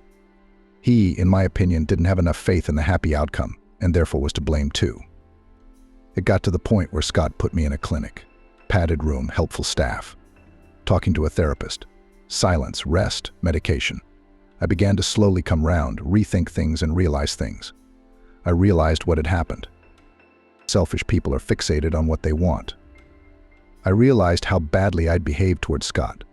I thought about the future. I didn't know what I was going to do, but I realized that I needed to channel my energy not into anger and hatred, but into creation.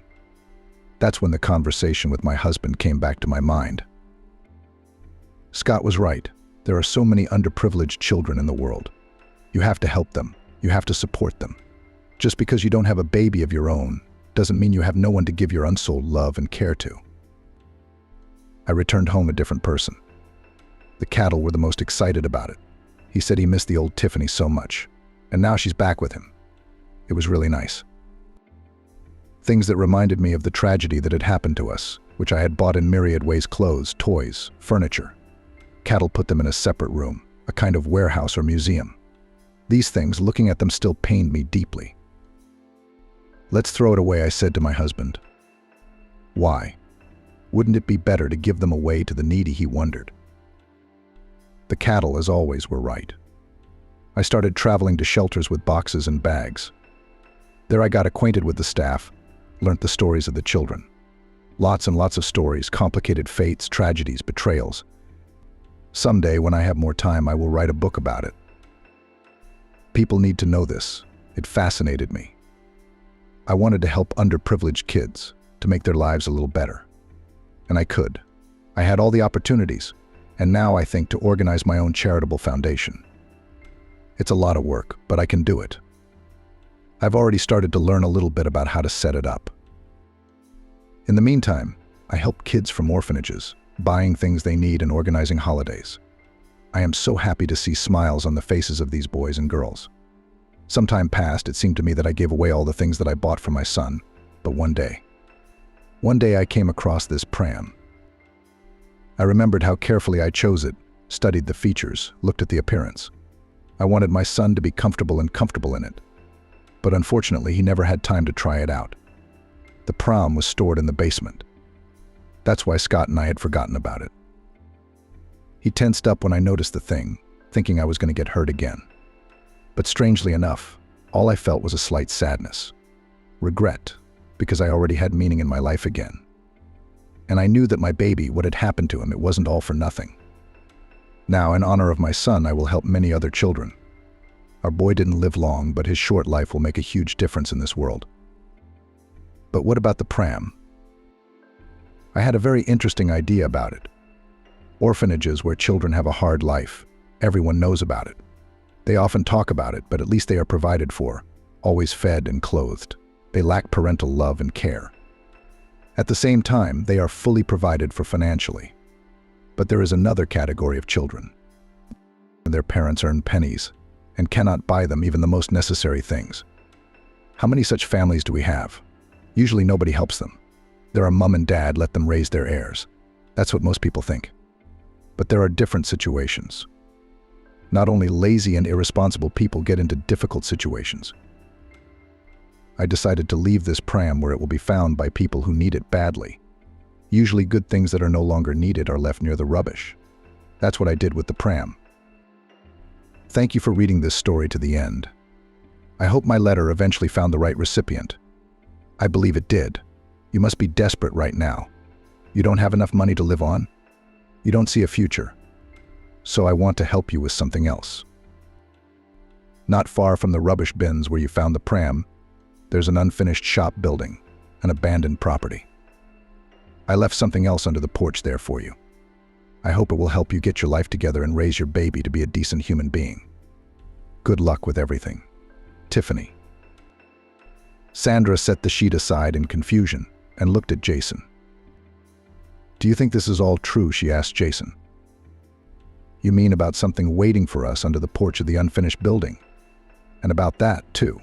And about the whole thing in general, she clarified. I don't know what to think, Jason shrugged. But I'm definitely going to look under the porch right now. I don't feel like waiting until morning. The young parents put Emily to bed. They waited until she was snoring sweetly in her cot before they went outside. They were not worried about their daughter. They knew that she now sleeps at least 4 hours in a row, and they do not need so much time. The unfinished building was very close. They could do it in 20 minutes. This is the place, Jason said as he wheeled his buggy up to the porch of the unfinished shop. He bent down and started fumbling under the porch with his hands. Sandra was standing nearby, afraid of something. She looked around, wondering if this was some kind of prank or worse. What if they were being set up? What if right now there was someone watching them from around the corner? Look, Jason exclaimed, pulling out a small roll frozen in cellophane. The boy immediately tore open the wrapping and whistled in surprise. Sandra looked at what he was holding out to her. It was a thick wad of note slots and lots of money. Sandra even pinched her hand to make sure it wasn't a dream. There was a fortune in here. Maybe not, the girl doubted. Yeah, no, it looks like the real thing, Jason said, examining the notes closely. So everything in this letter is true from the first to the last word. Unbelievable. Sandra still couldn't believe it, couldn't believe that strangers had saved their family from imminent disaster. But that's how it turned out in the end. The money was enough to rehabilitate Jason. The young man was quickly put back on his feet in a paid medical center. Now he could work again. It's true what they say, if you want to make a man happy, first take something away from him, and then give it back, Jason rejoiced. He was walking at last. It took a long time to learn how to do it. It didn't all work at once. Daddy and daughter took their first steps together. One from the moment of birth, the other after the accident. The young people also had enough to buy their own flat. A small 2-bedroom in an unprestigious area of the city, but it was their own cozy native beloved. With what pleasure the young made repairs in their nest and arranged it. Yes, the money found under the porch was enough for the new place. Jason was working again, so the family was no longer in poverty. Sandra was able to finish her maternity leave in peace. Now she didn't have to work from dawn to dusk in the canteen. What a blessing it was to watch your child grow up, to introduce him to the world, to devote time to him without thinking about how to survive. Jason paid off his debt to his former employer and found a new job. Now he wasn't working multiple shifts and was much more careful and cautious than before. Life was getting better. One day Sandra was walking in the park with her pram, the same lovely coffee-colored pram. It was designed to be converted into a seated vehicle. In the pram, Emily, wearing a light white dress and a smart hat, wiggled her legs and looked at the world in wonder. She looked like a doll. And Sandra suddenly caught herself thinking that she was now that happy young mother, one of those she had once envied so much. And it was all thanks to Tiffany. A woman who had survived a tragedy, but had managed to overcome herself and find her true calling. Tiffany is probably now helping other orphans and poor children. It's wonderful that there are people like that in the world. As the years passed, Jason and Sandra worked, raising Emily. They weren't poor anymore, just an ordinary, middle-class family. Even managed to get away to the seaside once in a while, all thanks to the occasional help from complete strangers. Sandra tried to look for Tiffany, scouring the internet, looking at many pages on social networks. Why? But just wanted to say to the person who had done so much for their family's future. Thank you, just a simple thank you. Let Tiffany know that her pram and money really did save an entire family. It would probably make her feel good. But Sandra soon realized that Tiffany apparently lived in a different town altogether, because no one supervised the local shelters. And there was no children's aid fund in their town either. Some kind of fairy, Jason said. He, too, wanted to find their savior. She'd come out of nowhere at a difficult moment, and then vanished without a trace. It's mystical, our guardian angel, that's what it is. Years passed. Emily grew up to be a pretty girl. She always got excellent grades. Her parents were proud of their daughter and very much hoped that she, unlike them, will definitely be able to get a good education. They both encouraged Emily to go to university. The girl herself was not against it. Since the 3rd grade, she dreamed of becoming a teacher. Of course, Emily knew the story of the pram. Her parents told their daughter about it when she was about 5 years old. Every day, Sandra remembered the woman who had left the expensive new pram near the rubbish bin. Her face was clearly etched in Sandra's memory. It was Tiffany, about whom she had just read the article. This was the amazing fairy who had helped their family out of poverty. Doubts, of course, still remained. So Sandra started looking for information about the accidental savior. She wanted to know for sure. There were plenty of articles on the internet about this woman. Her foundation had done a great job. 1,000 children had received great support over the years. Tiffany didn't just help children. She attracted the powerful to the cause. Famous actors, businessmen, they all participated. Tiffany repeatedly emphasized in interviews that she could never have done it alone. The world is not without kind people, she told a journalist with a smile. There are far more kind people than indifferent and callous ones. I know that for a fact now. Tiffany looked happy, full of vigor, content with life. Her shining eyes had nothing in common with the wan look of the woman Sandra remembered. It was understandable back then Tiffany, if that was her, was going through a tragedy. Now the woman had found herself and was dealing with an important and very responsible matter. Should I write her or not? Sandra said aloud. Too bad Jason is away on a business trip. I'd like to consult with him now. Sandra was used to discussing all important matters with her husband. The woman decided to find out a little more about Tiffany to see if it was worth bothering such a busy man. Tiffany had a busy and colorful life. She traveled extensively both across the country and around the world. Almost always with her were her foster children, now teenagers. So different from each other. What would their fate have been if they had stayed in the orphanage? And then Sandra came across an article that shattered all her doubts, because this interview was about her too, about Sandra. It was a long article with lots of pictures. Tiffany answered the questions thoroughly without skimming over the details. Where did it all start? A reporter asked. How did you decide that your calling was to help underprivileged children?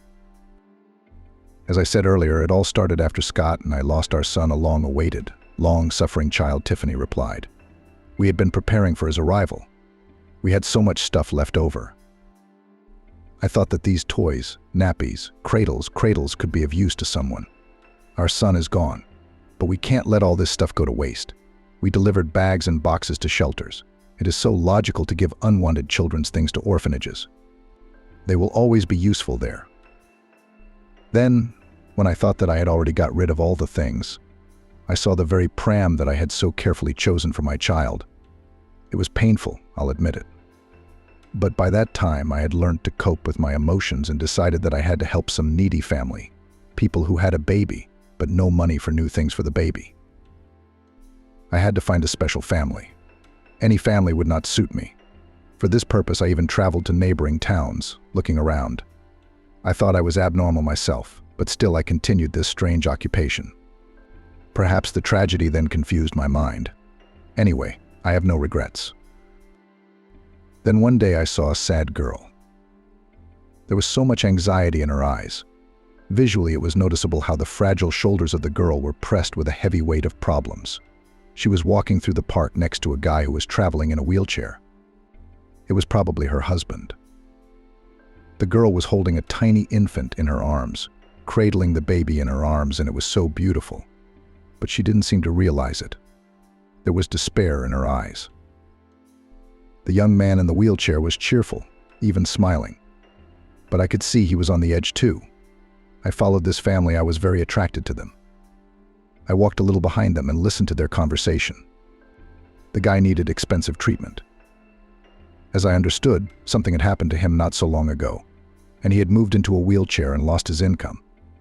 The girl worked tirelessly at a hard job. The child, as much as he could, was taken care of by her husband, himself a profound invalid. But most importantly, they talked about the wheelchair. Tiffany continued. About the wheelchair, the reporter interjected. Yes, about the wheelchair. That became a kind of sign for me. They dreamed of a pram for their baby. That way it would be easier for the man to take the infant to the clinic. And then something clicked in my head. I realized that this was the family I had to help. But a pram that was too little. These good kids couldn't climb out of poverty on their own. They needed help at the start, and I could give it to them. Not only could, but I wanted to, because, well, how could I not? I'm sure they did the right thing with the money. Money? The journalist didn't understand. Yes, I decided to give them not only the pram, but also an amount that should have been enough for the guy's treatment, and at least a small flat. But how to do it without arousing suspicion? I thought about it for a long time. And then the plan just sort of fell into place. Tiffany pulled herself away from the screen and smiled. Wow. She was now recognizing her story from the other side. It was so interesting, so fascinating and unusual. The woman pulled the very same letter out of the photo album. Of course, Sandra and Jason had kept the message. Tiffany had written it years ago. She so sincerely wanted to help a family in distress. I wrote the future owners of the pram a whole message on a sheet of paper on both sides. In it, I told them about my life, about the history of the pram. It was like psychotherapy for me. It was as if I was getting rid of, spilling out my pain and healing. At the end of the letter, I told this young couple where to look for money. I hoped that everything worked out well for them. I really wanted to know the fate of this family, and even went to that town on purpose, but I never met any of them in the park. Maybe they'd gone somewhere else. Or did we just miss each other? We're really doing fine, Sandra whispered directly into the monitor. Thanks to you, we're really doing fine. But why didn't you just give them the money? The journalist didn't understand. I can't remember now. I was in such a strange state at the time. Perhaps I didn't want these people to get tense or scared. After all, my story is not simple, and the situation itself could seem suspicious. In any case, I wanted to remain a mysterious stranger for this family, a kind fairy. But it's almost a legendary story. I'm sure it will be passed down in that family from generation to generation, almost like a fairy tale. A fairy tale, Sandra smiled. It is. Emily thought for a long time that they were actually helped by a fairy. It turns out the meeting wasn't a coincidence.